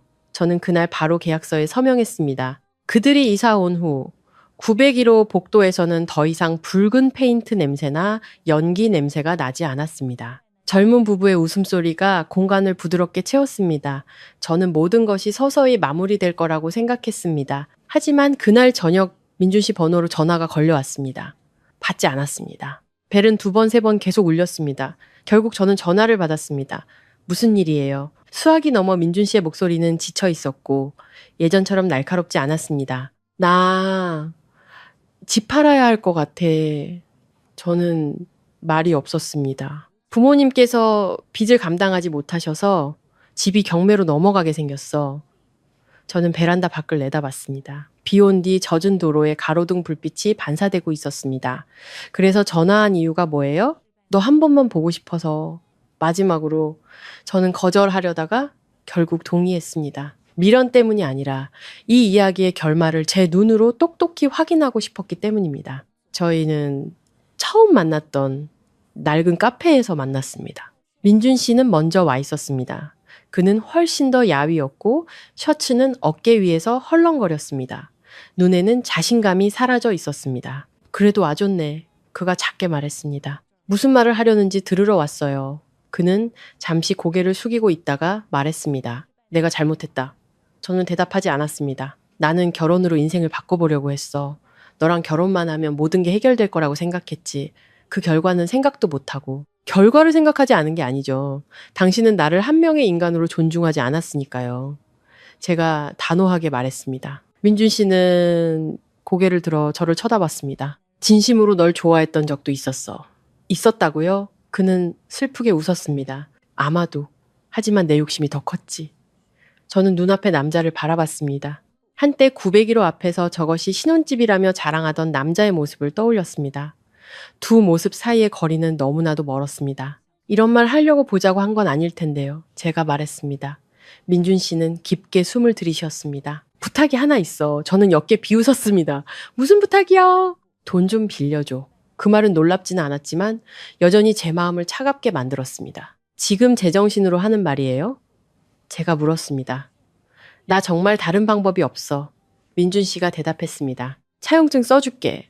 이자가 얼마든 상관없어. 저는 고개를 저었습니다. 당신은 아직도 뭘 모르는군요. 뭘? 당신의 문제가 돈이 부족한 거라고 생각하지만 아니에요.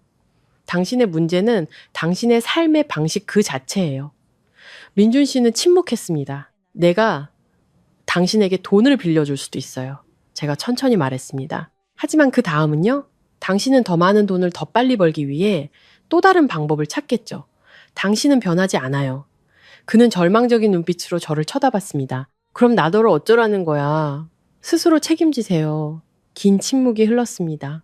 카운터 쪽에서 커피 머신 소리가 규칙적으로 들려왔습니다. 너한테는 이제 나에 대한 정이 조금도 남아있지 않은 거니? 민준 씨가 작게 물었습니다. 그 정은 당신이 내 신분증으로 돈을 빌렸을 때 이미 끝났어요. 그는 두 손을 꽉 쥔 채 고개를 숙였습니다.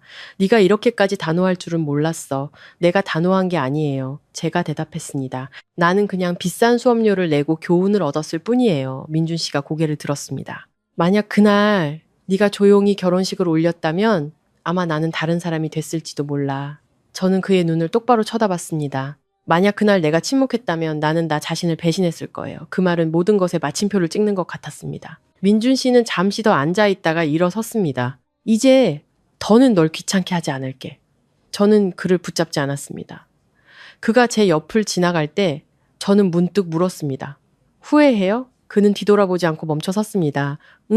하지만 너무 늦었지. 저는 그가 느리고 무거운 걸음으로 카페를 나서는 뒷모습을 바라봤습니다. 그날 밤 집에 돌아오니 어머니가 TV를 보고 계셨습니다. 그 사람 만나고 왔니? 어머니가 물으셨습니다. 네, 뭐라고 하던 돈 빌려달래요. 어머니는 한숨을 쉬셨습니다. 거절했지? 어머니가 고개를 끄덕였습니다. 네. 아버지가 방에서 나와 제 어깨에 손을 얹으셨습니다.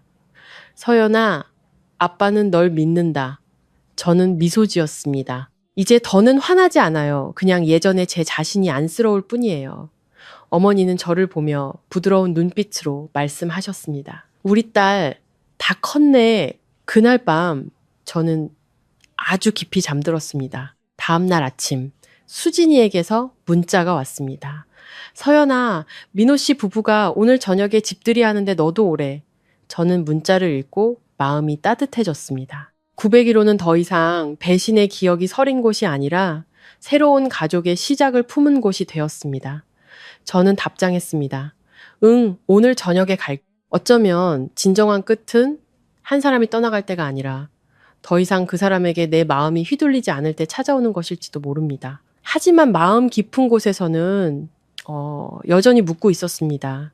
최민주는 정말 그가 말한 것처럼 내 인생에서 완전히 사라질 수 있을까? 그날 저녁 저는 민호 씨 부부의 초대에 응해 901호로 향했습니다. 문이 열리자마자 구수한 된장찌개와 생선조림 냄새가 복도로 퍼져나왔습니다. 지윤 씨가 환하게 웃었습니다. 서연 씨, 어서 와요. 막 이사 와서 집이 좀 어수선해요. 저는 안으로 들어서며 익숙한 집안을 둘러봤습니다. 제가 골랐던 크림색 소파는 그대로 있었지만 테이블 위에는 작은 꽃병이 놓여 있었고 창가에는 예쁜 아기 침대가 자리 잡고 있었습니다. 낯설게만 느껴졌던 공간이 이제는 따뜻함으로 채워져 있었습니다. 민호 씨가 제게 물을 따라주며 말했습니다. 집 빌려주셔서 정말 감사해요. 요즘 이렇게 마음에 드는 집 구하기가 하늘의 별 따기인데 저는 미소 지었습니다. 두 분이 아껴주시니 저도 기쁜걸요. 저녁 식사는 소박했지만 웃음소리가 끊이지 않았습니다. 지은 씨는 유치원 이야기를, 민호 씨는 새로운 프로젝트 이야기를 했습니다. 그들은 이 집 뒤에 숨겨진 이야기를 몰랐고 저 역시 굳이 꺼내고 싶지 않았습니다. 집을 나서기 전 저는 잠시 베란다에 섰습니다. 아래로 흐르는 차들의 행렬을 내려다보며 제가 참 긴 길을 걸어왔다는 것을 깨달았습니다. 신혼집이 내 집이라는 사실에 충격받았던 한 여자에서 법적 문제와 빚, 협박, 전화에 당당히 맞서는 여자로 저는 모든 것이 여기서 끝날 거라고 생각했습니다. 하지만 다음날 아침 회사에 있는데 어머니에게서 전화가 걸려왔습니다. 서연아, 지금 바로 집으로 와라. 어머니의 목소리는 떨리지 않았지만 평소와 달리 낮게 가라앉아 있었습니다. 무슨 일이에요, 엄마? 방금 김 여사한테서 전화 왔었어. 저는 순간 멈칫했습니다. 뭐라고 하시던가요? 어머니는 몇 초간 침묵하다가 대답했습니다. 민준이가 병원에 입원했단다. 저는 사무실 한가운데서 그대로 굳어버렸습니다. 왜요? 자세한 건 모르겠어. 그냥 울기만 하더구나. 저는 조퇴를 신청했습니다. 집으로 가는 내내 마음이 복잡했습니다. 사랑해서가 아니라 최민준이라는 이름이 여전히 제 인생의 한 부분과 연결되어 있었기 때문입니다. 집에 도착하니 어머니가 저를 기다리고 계셨습니다. 가라고 말하는 건 아니야. 어머니가 말씀하셨습니다. 하지만 네가 알아야 할 것 같아서. 저는 자리에 앉았습니다. 어떻게 됐대요? 사채업자들이랑 시비가 붙어서 머리를 다쳤다고 하더구나. 저는 눈을 감았습니다. 페인트 테러, 협박 전화, 빚 독촉의 장면들이 선명하게 떠올랐습니다. 놀랍지는 않았습니다. 그저 막연한 슬픔이 밀려올 뿐이었습니다. 그날 오후 김 여사가 저희 집으로 찾아왔습니다.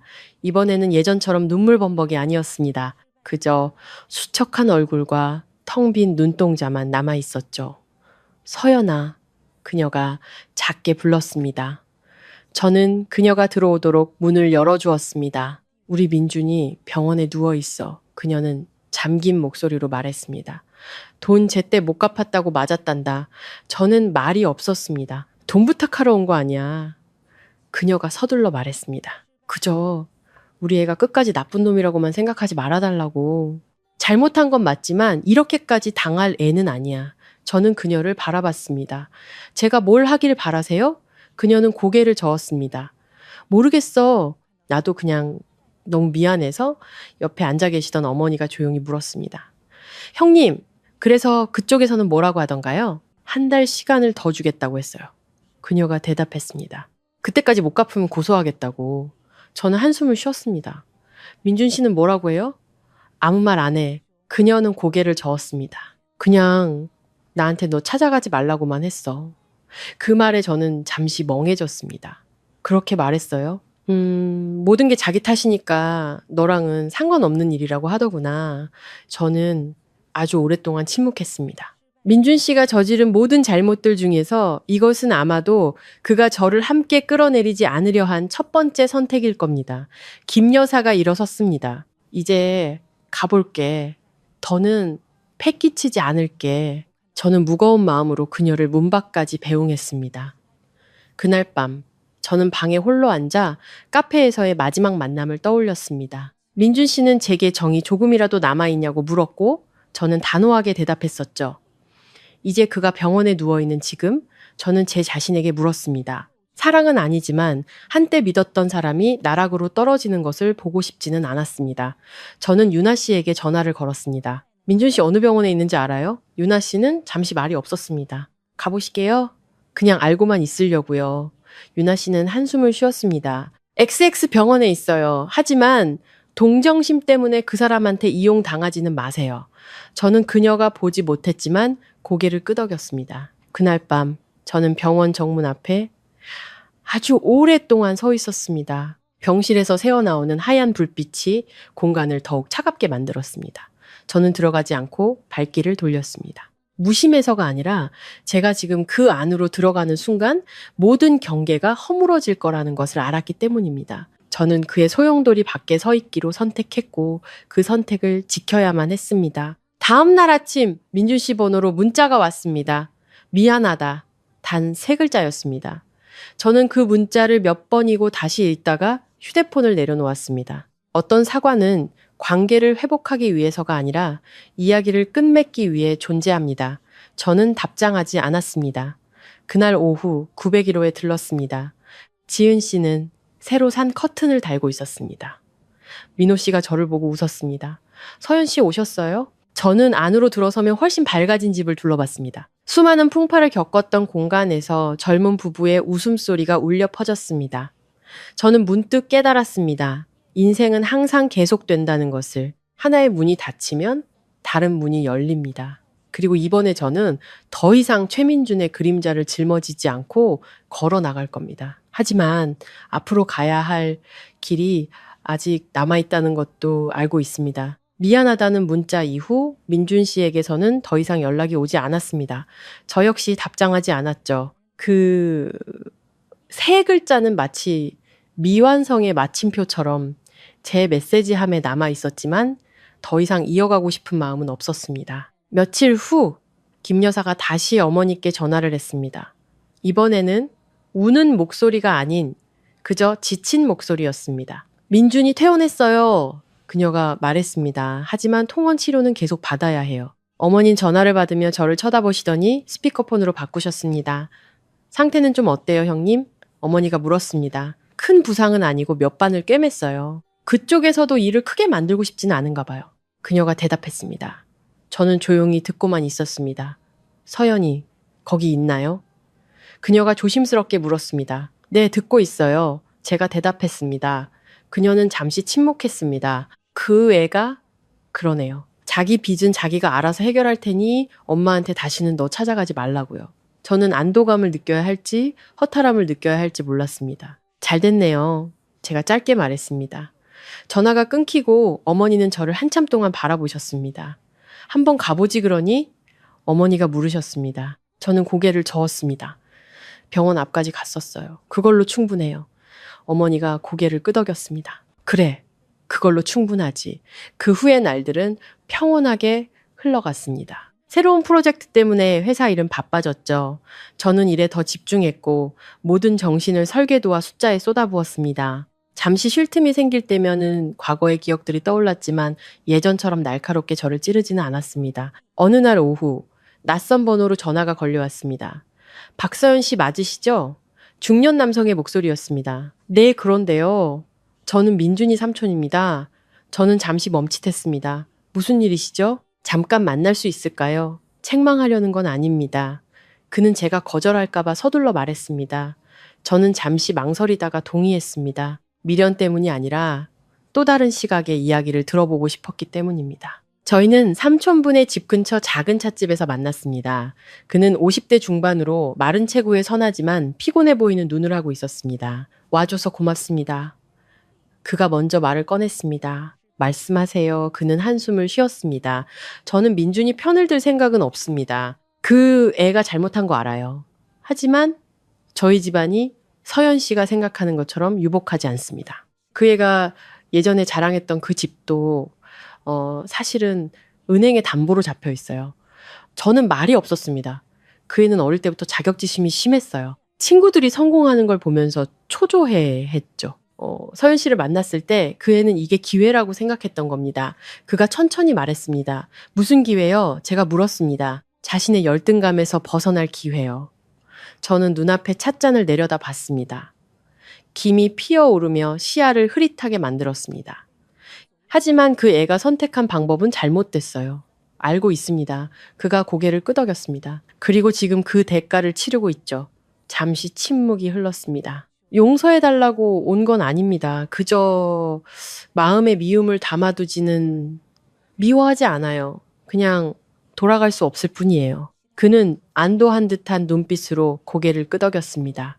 서연 씨는 강한 사람이군요. 그가 말했습니다. 아마 그래서 그 애가 당신을 사랑하면서 동시에 두려워했을 겁니다. 그 말은 그 후로도 오랫동안 제 머릿속을 맴돌았습니다. 그날 밤 부모님과 함께 거실에 앉아 있었습니다. 아버지는 신문을 읽고 계셨고 어머니는 뜨개질을 하고 계셨죠. 삼촌은 뭐라고 하더냐? 아버지가 물으셨습니다. 저는 오늘 있었던 일을 그대로 전했습니다. 아버지는 신문을 내려놓으셨습니다. 자격지심이 잘못된 행동의 이유가 될 수는 없지. 하지만 그걸 극복할 만큼 강한 사람도 많지는 않아. 어머니가 덧붙이셨습니다. 저는 두 분을 바라보며 회피하는 대신 직면하라고 가르쳐준 가족이 있다는 사실이 얼마나 행운인지 새삼 깨달았습니다. 몇 주 후 수진이를 통해 민준 씨가 마지막 남은 차를 팔고 있다는 소식을 들었습니다. 저는 그저 그래라고만 답했습니다. 기쁘지도 슬프지도 않았습니다. 어느 늦은 오후 퇴근을 준비하는데 민준 씨가 회사 로비에 나타났습니다. 이번에는 거리를 두려워하지도 도전적인 태도를 보이지도 않았습니다. 할 말이 있어 그가 말을 꺼냈습니다. 들으세요. 차 팔았어. 다른 일자리 알아보고 있고 아마 지방으로 내려갈 것 같아. 저는 고개를 끄덕였습니다. 용서해달라고 온 거 아니야. 그가 말을 이었습니다. 그냥 네가 알아줬으면 해서. 이제 정말 너 귀찮게 안 할 거라고. 저는 그의 눈에서 원망의 흔적이라도 찾아보려 했지만 보이는 거는 깊은 피로뿐이었습니다. 똑바로 사세요. 제가 말했습니다. 그러려고 노력 중이야. 그가 대답했습니다.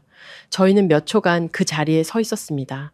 더 이상 분노도 희망도 없었습니다. 그저 한때 같은 길을 걷다가 이제는 다른 방향으로 갈라서는 두 사람만이 있을 뿐이었습니다. 잘 지내. 그가 말했습니다. 잘 가요. 제가 대답했습니다. 그는 돌아섰고 이번에는 저는 그의 뒷모습을 오래 쳐다보지 않았습니다. 그날 밤 저는 다시 901호를 찾았습니다. 지은 씨는 아기 옷을 개고 있었고 민호 씨는 막 설계도를 들고 퇴근한 참이었습니다. 서연 씨 저녁 드시고 가세요. 지은 씨가 물었습니다. 저는 웃었습니다. 아니요, 잠깐 들른 거예요. 그 집에 앉아 저는 이 모든 일들을 통해 배운 것을 깨달았습니다. 결혼은 인생 역전의 티켓이 아니고 돈은 평화의 기반이 아니며 존중 없는 사랑은 짐이 될 뿐이라는 것을 901호를 나설 때는 이미 어두워져 있었습니다. 로비에 서서 익숙한 베란다를 올려다봤습니다. 9층 아파트에서 따뜻한 노란 불빛이 새어나오고 있었습니다. 더 이상 내 소유가 아닌 곳이지만 여전히 내게 교훈을 남긴 곳. 그리고 저는 마침내 한 번의 실수라는 어두운 그림자에서 걸어 나왔습니다. 회사 로비에서의 마지막 만남 이후 저는 더 이상 민준 씨를 보지 못했습니다. 전화도 문자도 예고 없는 만남도 없었죠. 모든 것이 정말로 한 편의 영화가 끝난 것처럼 과거 속으로 멀어져 갔습니다. 하지만 인생은 영화가 아니기에 한 사람의 퇴장으로 끝나지 않았습니다. 그것은 아주 평범한 일상으로 계속되었습니다. 어느 날 아침 어머니는 평소보다 일찍 저를 깨워 아침 식사를 차려주셨습니다. 식탁 위에는 따끈한 죽 한 그릇과 작은 종이 한 장이 놓여 있었습니다. 읽어보렴. 어머니가 말씀하셨습니다. 어머니의 오랜 친구분, 따님의 결혼식 청첩장이었습니다. 오른쪽 귀퉁이에는 어머니의 글씨로 기분 전환 삼아 다녀오자라고 적혀 있었죠. 저는 어머니를 바라봤습니다. 엄마, 제가 결혼에 대한 안 좋은 기억 때문에 힘들어할까봐 걱정되시는 거예요? 어머니가 미소 지었습니다. 한 번 넘어졌다고 마음의 문을 닫아버릴까봐 걱정되지. 저는 가볍게 한숨을 내쉬었습니다. 닫은 거 아니에요. 그냥 더 천천히 열려고요. 아버지가 방에서 나오시며 안경을 고쳐 쓰셨습니다. 천천히 열어도 괜찮다. 그게 더 확실하다는 뜻이니까. 그 말은 하루 종일 제 마음속에 머물렀습니다. 회사에서는 중요한 프로젝트의 책임자로 발탁되었습니다. 사장님이 저를 방으로 부르셨습니다. 박 팀장, 이 프로젝트 정말 중요해. 나는 지금 사적인 감정에 휘둘리지 않고 냉철한 사람이 필요해. 저는 고개를 끄덕였습니다. 무슨 말씀이신지 알겠습니다. 사장실을 나오며 저는 제가 예전과 달라졌음을 느꼈습니다. 무언가를 증명하고 싶어 안달하지도 상처받은 피해자의 입장에 머물러 있지도 않았습니다. 그저 제게 주어진 일을 잘 해내고 싶을 뿐이었습니다. 그날 밤 잠자리에 들렸는데 낯선 번호로 문자가 왔습니다. 최민준 채권자입니다. 더는 걱정 안 하셔도 됩니다. 그가 빚 일부를 상환했습니다. 저는 그 문자를 오랫동안 바라봤습니다. 두려워서가 아니라 의외였기 때문입니다. 저는 답장하지 않았습니다. 이틀 후 김 여사에게서 전화가 왔습니다. 서연아, 그냥 알려주려고.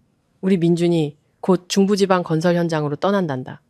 알고 있어요. 제가 대답했습니다. 그 애가 그러더구나. 엄마 덜어 너한테 전해달라고. 네가 자기를 막다른 길까지 밀어붙이지 않은 것에 대해 고맙게 생각한다고. 저는 잠시 멈칫했습니다. 저는 그냥 제가 해야 할 일을 했을 뿐이에요. 알아. 그녀가 작게 말했습니다. 만약 다음 생이 있다면 너 같은 딸의 엄마가 되어보고 싶구나. 저는 몇 초간 침묵하다가 대답했습니다. 그런 말씀 마세요, 어머님. 각자의 운명이 있는 거니까요. 전화가 끊기고 저는 창가에 서서 어두운 하늘을 바라봤습니다. 어떤 사람들은 우리 인생에 들어와 하나의 교훈을 남기고 떠납니다. 민준 씨도 그런 사람 중 하나였습니다. 어느 주말 오후 저는 어머니를 따라 결혼식에 참석했습니다. 새하얀 드레스를 입고 환하게 웃는 신부를 보며 더 이상 예전처럼 마음이 쓰리지 않았습니다. 어머니가 제 귀에 속삭였습니다. 어떠니? 좋아요. 제가 대답했습니다. 행복은 정말로 존재하는 거였네요. 어머니가 미소 지었습니다. 집으로 돌아오는 길에 아버지가 물으셨습니다. 만약 언젠가 다른 사람을 만나게 되면 또 의심하게 될 것 같니? 저는 생각하다가 말했습니다. 의심하진 않을 거예요. 하지만 서두르지도 않을 거예요. 아버지가 고개를 끄덕였습니다. 그거면 됐다. 몇 주 후 수진이에게서 기쁜 소식이 들려왔습니다. 지은 씨가 임신했다는 것이었죠. 그 집이 복덩이라며 너한테 고맙다고 전해달래. 저는 웃었습니다. 집이 복을 가져다 주는 게 아니라 사람이 복을 가져오는 거지. 그날 저녁 저는 과일 바구니를 들고 901호를 찾아갔습니다. 지은 씨가 환한 얼굴로 문을 열어주었습니다. 서연 씨, 어서 와요. 저는 집안을 둘러봤습니다. 벽에는 부부의 웨딩 사진 몇 장이 걸려 있었죠. 거실 구석에는 작은 화분이 놓여 푸른 잎을 틔우고 있었습니다. 민호 씨가 그러더라고요. 이 집, 정말 인연이 있는 집 같다고. 저는 미소 지었습니다. 두 분이 이 집을 소중히 여겨주셔서 그럴 거예요. 그 집에 앉아 저는 김 여사가 저를 처음 데려와 신혼집이라고 자랑하던 그날 오후를 떠올렸습니다. 충격과 분노, 그리고 결심. 만약 그날 제가 냉정하게 증거를 찾지 않았다면 아마 저는 잘못된 결혼 생활로 걸어 들어갔을 겁니다. 집으로 돌아오는 길에 저는 스스로에게 물었습니다. 후회한 적이 있었는가? 아니요. 너무 빨리 믿어버린 것이 안타까웠을 뿐입니다. 하지만 누군가를 믿는 것은 잘못이 아닙니다. 잘못은 그 믿음을 이용하는 사람에게 있습니다. 어느 늦은 밤 일을 하고 있는데 민준 씨에게서 갑자기 문자가 왔습니다. 나 이제 차 탔어. 내일 아침에 출발해. 저는 문자를 읽고 휴대폰을 내려놓았습니다. 잠시 후 저는 답장을 보냈습니다. 평안하길 바라요. 메시지는 전송되었고 답은 오지 않았습니다. 답을 기대하지도 않았습니다. 그날 밤 저는 아주 깊이 잠들었습니다. 다음 날 아침 평소보다 일찍 일어나 커피 한 잔을 내렸습니다. 베란다에 서서 떠오르는 해를 바라봤습니다. 제 인생은 여전히 여기에 있고 부모님도 제 일도 저를 기다리고 있었습니다. 민주 씨는 자신만의 실수와 교훈을 안고 떠났습니다. 그리고 저는 더 이상 신혼집 앞에서 순진하게 서 있던 그 여자가 아니었습니다. 저는 제 가치를 아는 여자가 되었습니다. 하지만 앞으로 아직 오지 않은 많은 날들이 있다는 것도, 그리고 그것들을 기꺼이 맞이할 준비가 되어 있다는 것도 알고 있습니다. 평안하길 바라요 라는 문자에 민준 씨는 답장하지 않았습니다. 저 또한 답을 기대하지 않았죠. 어떤 인사는 다시 이어가기 위함이 아니라 한 사람을 내 인생에서 조용히 떠나보내기 위해 존재합니다. 그 후의 날들은 그 어느 때보다 바쁘게 지나갔습니다. 프로젝트는 막바지에 접어들었고 저는 거의 매일 밤늦게까지 회사에 남아 있었습니다. 집에 돌아올 때마다 어머니가 차려두신 따뜻한 국 한 그릇과 신문을 읽으며 저를 기다리는 아버지의 모습을 볼 때면 마음이 차분하게 가라앉곤 했습니다. 어느 날 저녁 집에 들어서자 어머니가 저를 불렀습니다. 서연아, 이리 와보렴. 식탁 위에는 발신이 없는 하얀 봉투가 놓여 있었습니다. 오후에 어떤 분이 아빠한테 전해주고 가셨단다. 어머니가 말했습니다. 제가 봉투를 열자 안에는 손으로 쓴 편지 한 장이 들어 있었습니다. 서연아, 나 도시를 떠났어. 이 공사는 몇 년이 걸릴지도 몰라. 용서를 구하지는 않을게. 그냥 네가 왜 그런 선택을 했는지 이제는 알 것 같다고 말해주고 싶었어. 만약 그날 내가 만족할 줄 알았다면 모든 게 달라졌을지도 모르는데. 한때 나를 믿어줘서 고마웠다. 민준. 저는 편지를 다 읽고 조용히 접어 봉투에 다시 넣었습니다. 어머니가 제 표정을 살피며 물었습니다. 무슨 내용이니? 저는 가볍게 숨을 내쉬었습니다. 이제 정말 아무것도 아니에요, 엄마. 아버지가 방에서 나오시며 대화를 어렴풋이 들으셨습니다. 그 애가 떠난 건 잘된 일이야. 아버지가 말씀하셨습니다. 각자 갈 길이 있는 법이지.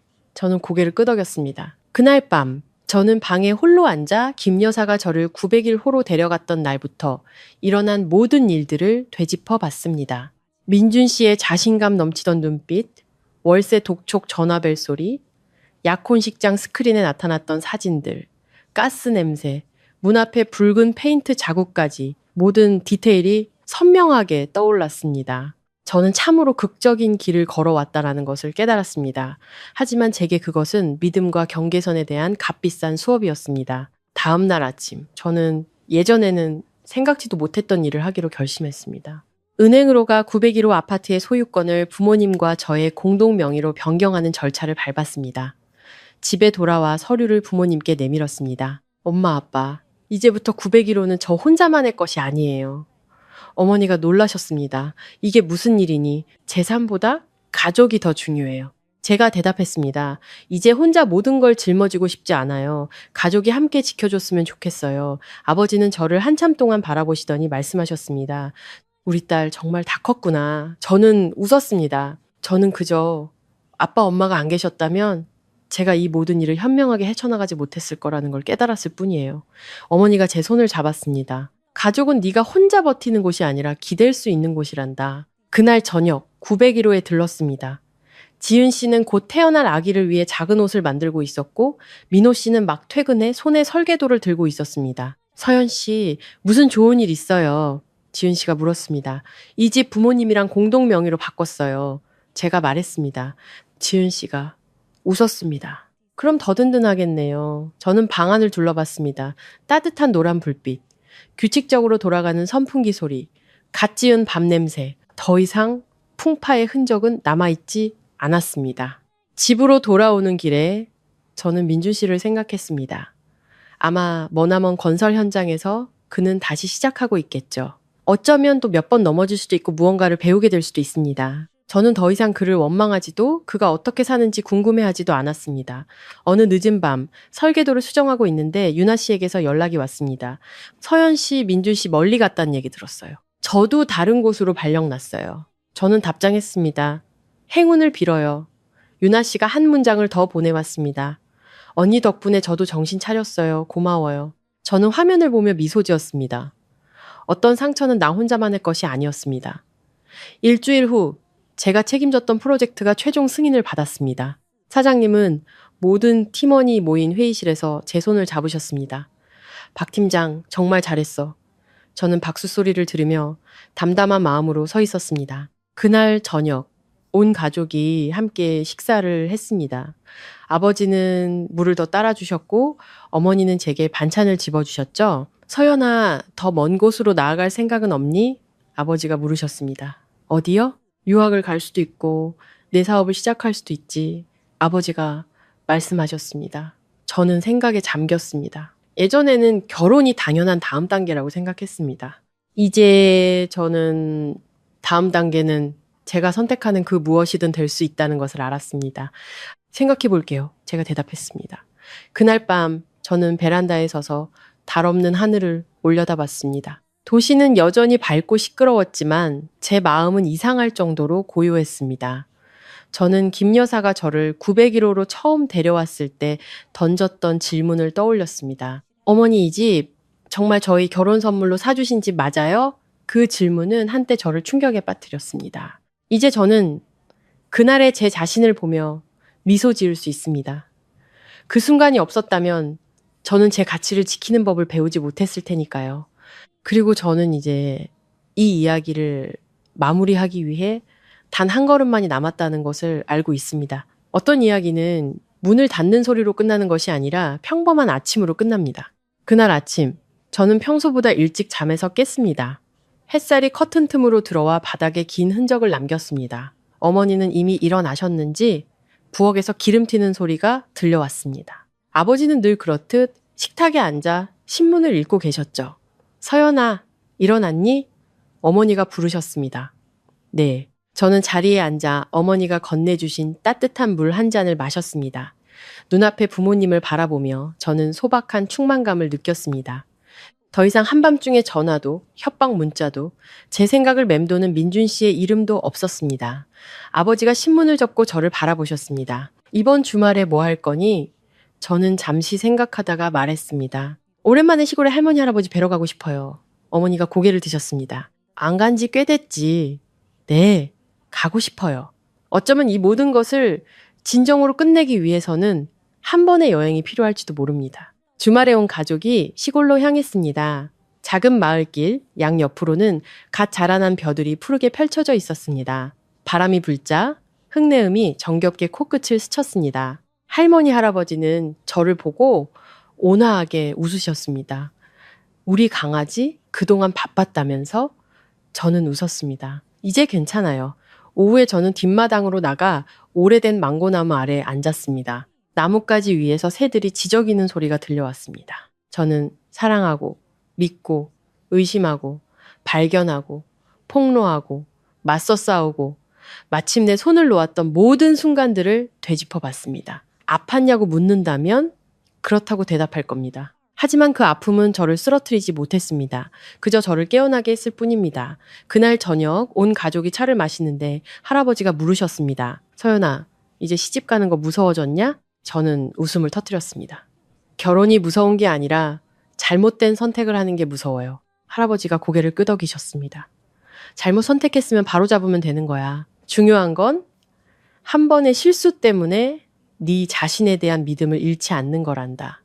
그 단순한 말씀이 오랫동안 제 마음을 울렸습니다. 다시 도시로 돌아왔을 때 낯선 번호로 문자가 왔습니다. 서연 씨, 저 민준이 회사 동료입니다. 민준 씨가 이거 전해달라고 부탁해서요. 저는 회사 로비에서 그를 만났습니다. 남자는 제게 작은 상자 하나를 건넸습니다. 민준 씨가 직접 연락하기가 좀 그렇다고 하면서 부탁했습니다. 제가 상자를 열자 안에는 그날의 약혼 반지가 들어 있었습니다. 저는 그것을 보며 더 이상 예전처럼 마음이 흔들리지 않았습니다. 그저 하나의 물건일 뿐이었죠. 저는 민준 씨의 옛 번호로 단 하나의 문자를 보냈습니다. 받았어요. 이번에는 그가 답장했습니다. 가지든 버리든 내 마음대로 해. 나한테는 이제 권리가 없으니까. 저는 화면을 몇 초간 바라보다가 휴대폰을 내려놓았습니다. 그날 밤 저는 그 반지를 다른 상자에 담았습니다. 추억으로 간직하기 위해서가 아니라 제가 한때 잘못된 선택을 했었고 그것을 멈출 용기가 있었다는 사실을 기억하기 위해서였습니다. 몇 달 후 지은 씨가 아기를 낳았습니다. 민호 씨는 벅찬 기쁨 속에서 제게 전화를 걸었죠. 서연 씨, 산모도 아기도 모두 건강해요. 저는 901호를 찾아갔습니다. 집안은 아기의 울음소리로 가득 찼다가 안아 올리자 금세 조용해졌습니다.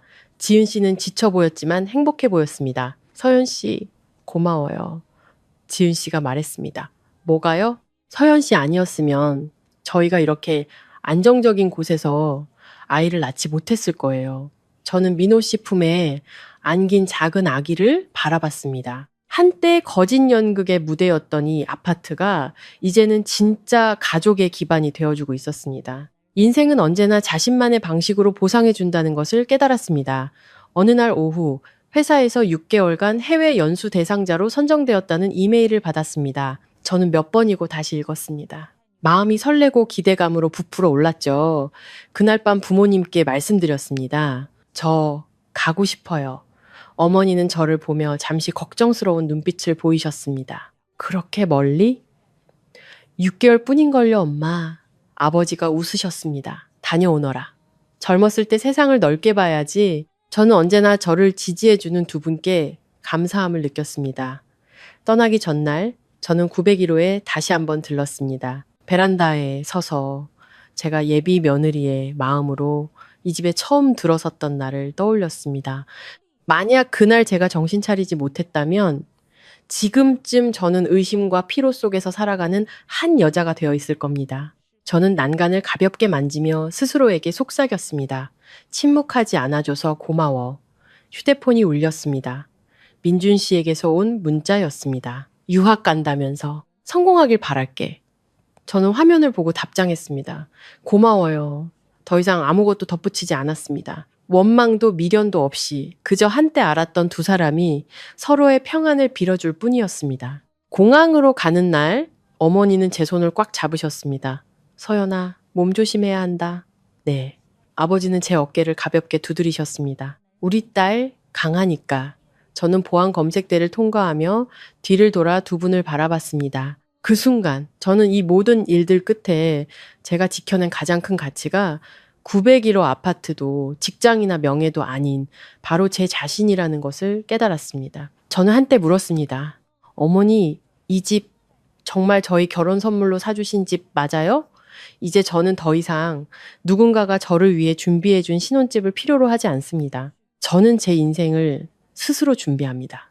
그리고 만약 언젠가 제가 결혼을 하게 된다면 그것은 제가 원하기 때문일 것이지 누군가의 약속 때문은 아닐 겁니다. 비행기가 이륙하고 도시는 하얀 구름 아래로 점점 작아졌습니다. 저는 눈을 감고 미소 지었습니다. 하나의 장은 닫혔고 저는 이제 거짓말의 그림자가 없는 새로운 장으로 걸어 들어갑니다. 그곳에는 자신의 가치를 명확히 알게 된 한 사람의 평온함만이 존재할 뿐입니다. 채널 호스트, 시청자 여러분, 어떤 이야기는 듣고 나면 단순한 사랑의 실패가 아니라 한 사람의 완전한 성장 과정을 보게 됩니다. 서연 씨의 이야기는 배신당한 한 여성의 이야기가 아니라 멈춰야 할 때를 아는 지혜로운 여성의 이야기입니다. 여기서 가장 중요한 것은 민준 씨가 어떻게 거짓말을 하고 빚을 졌으며 어떤 대가를 치렀는지가 아닙니다. 가장 중요한 것은 서연 씨가 침묵하지 않았다는 사실입니다. 살다 보면 많은 여성들이 진실을 마주했을 때 두 가지 선택의 기로에 놓입니다. 체면을 지키기 위해 눈을 감거나 자기 자신을 지키기 위해 맞서 싸우거나 진실의 대가는 언제나 비싸기 때문에 두 번째 길을 선택할 수 있는 사람은 많지 않습니다. 서연 씨는 진실을 택했습니다. 그녀는 성급하게 싸움을 걸지도 누군가를 탓하지도 슬픔에 잠겨있지도 않았습니다. 그녀는 증거를 찾고 관찰하고 평정심을 유지했습니다. 진실이 스스로 비달에 드러나도록 만들었죠. 이것이 바로 내공입니다. 내공이란 다른 사람을 겁주기 위해 소리치는 것이 아니라 내 심장이 무너져 내릴 때도 평온함을 유지할 수 있는 힘입니다. 이 이야기의 가장 큰 교훈은 무엇일까요?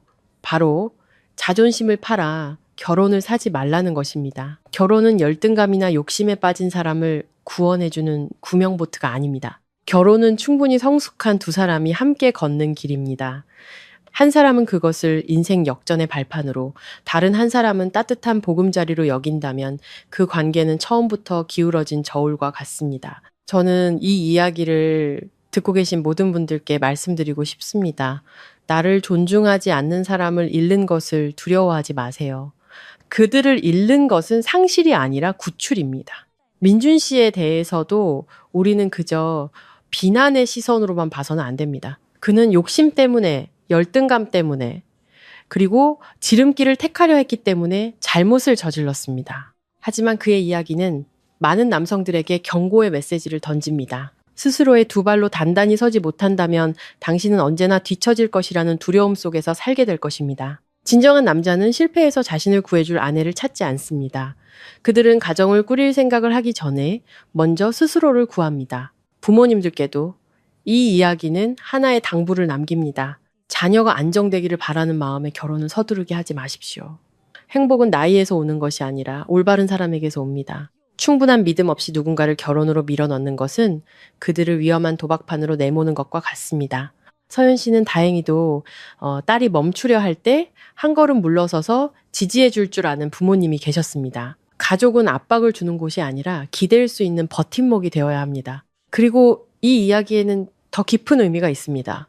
서연 씨는 민준 씨를 이긴 것이 아닙니다. 그녀는 자기 자신을 이겼습니다. 노처녀라는 두려움, 결혼해야 한다는 압박감, 그리고 이번 한 번만 눈 감아줄까 하는 유혹을 이겨냈습니다. 누군가는 묻겠죠. 이 모든 일을 겪고도 서연 씨는 사랑을 믿을까요? 저는 믿는다고 생각합니다. 하지만 이제는 다른 종류의 사랑일 겁니다. 내 가치가 누군가에게 선택받는 것에 있는 것이 아니라 내가 누구를 선택하는지에 있다는 것을 깨달은 사람의 사랑 말입니다. 모든 여성의 인생에는 서연 씨의 901호 같은 깨달음의 순간이 있어야 합니다. 오늘 내가 일어서지 않으면 내일은 후회 속에서 살게 될 거라는 것을 깨닫는 바로 그 순간 말입니다. 시청자 여러분, 만약 당신이 지금 나 자신을 의심하게 만드는 관계 속에 있다면 잠시 멈춰서서 생각해 보세요. 진정한 사랑은 나를 작아지게 만들지 않습니다. 변명하게 만들지도 자존심을 버리게 만들지도 않습니다. 진정한 사랑은 나를 평온하게 만듭니다. 그리고 만약 당신이 지금 야망과 현실 사이에서 흔들리고 있는 남성이라면 기억하십시오. 성공은 땀으로 이룰 수 있지만 가정은 오직 정직함으로만 세울 수 있습니다. 당신의 부족한 자신감을 채우기 위해 결혼을 사다리로 이용하지 마십시오. 그리고 만약 당신이 부모님이라면 자녀의 행복을 안정이라는 잣대로만 재단하지 마십시오. 행복은 화려한 결혼식에서 오는 것이 아니라 올바른 사람을 선택하는 것에서 옵니다. 저는 이 세상 어딘가에 수많은 서연 씨들이 있다고 믿습니다. 어쩌면 침묵 속에서 참고 있거나 머물러야 할지 떠나야 할지 고민하고 있을지도 모릅니다. 오늘의 이야기가 그들에게 작은 용기를 주었기를 바랍니다. 증거를 찾을 용기, 아니오라고 말할 용기, 그리고 나는 더 나은 대우를 받을 자격이 있다는 것을 믿을 용기 말입니다. 만약 여러분에게도 누구에게도 털어놓지 못한 사연이 있다면 너무 오래 마음에 담아두지 마세요. 저희 마음정거장으로 여러분의 이야기를 보내주세요. 모든 편지는 하나의 인생이고 모든 인생은 하나의 교훈입니다.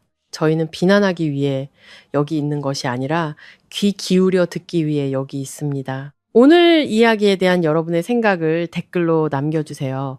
만약 당신이 서연 씨였다면 신혼집이 내 집이라는 사실을 알았을 때 어떻게 하셨을 건가요? 침묵하셨을 건가요? 아니면 맞서 싸우셨을 건가요? 다음 이야기를 놓치지 않도록 채널 구독과 알림 설정 잊지 마세요.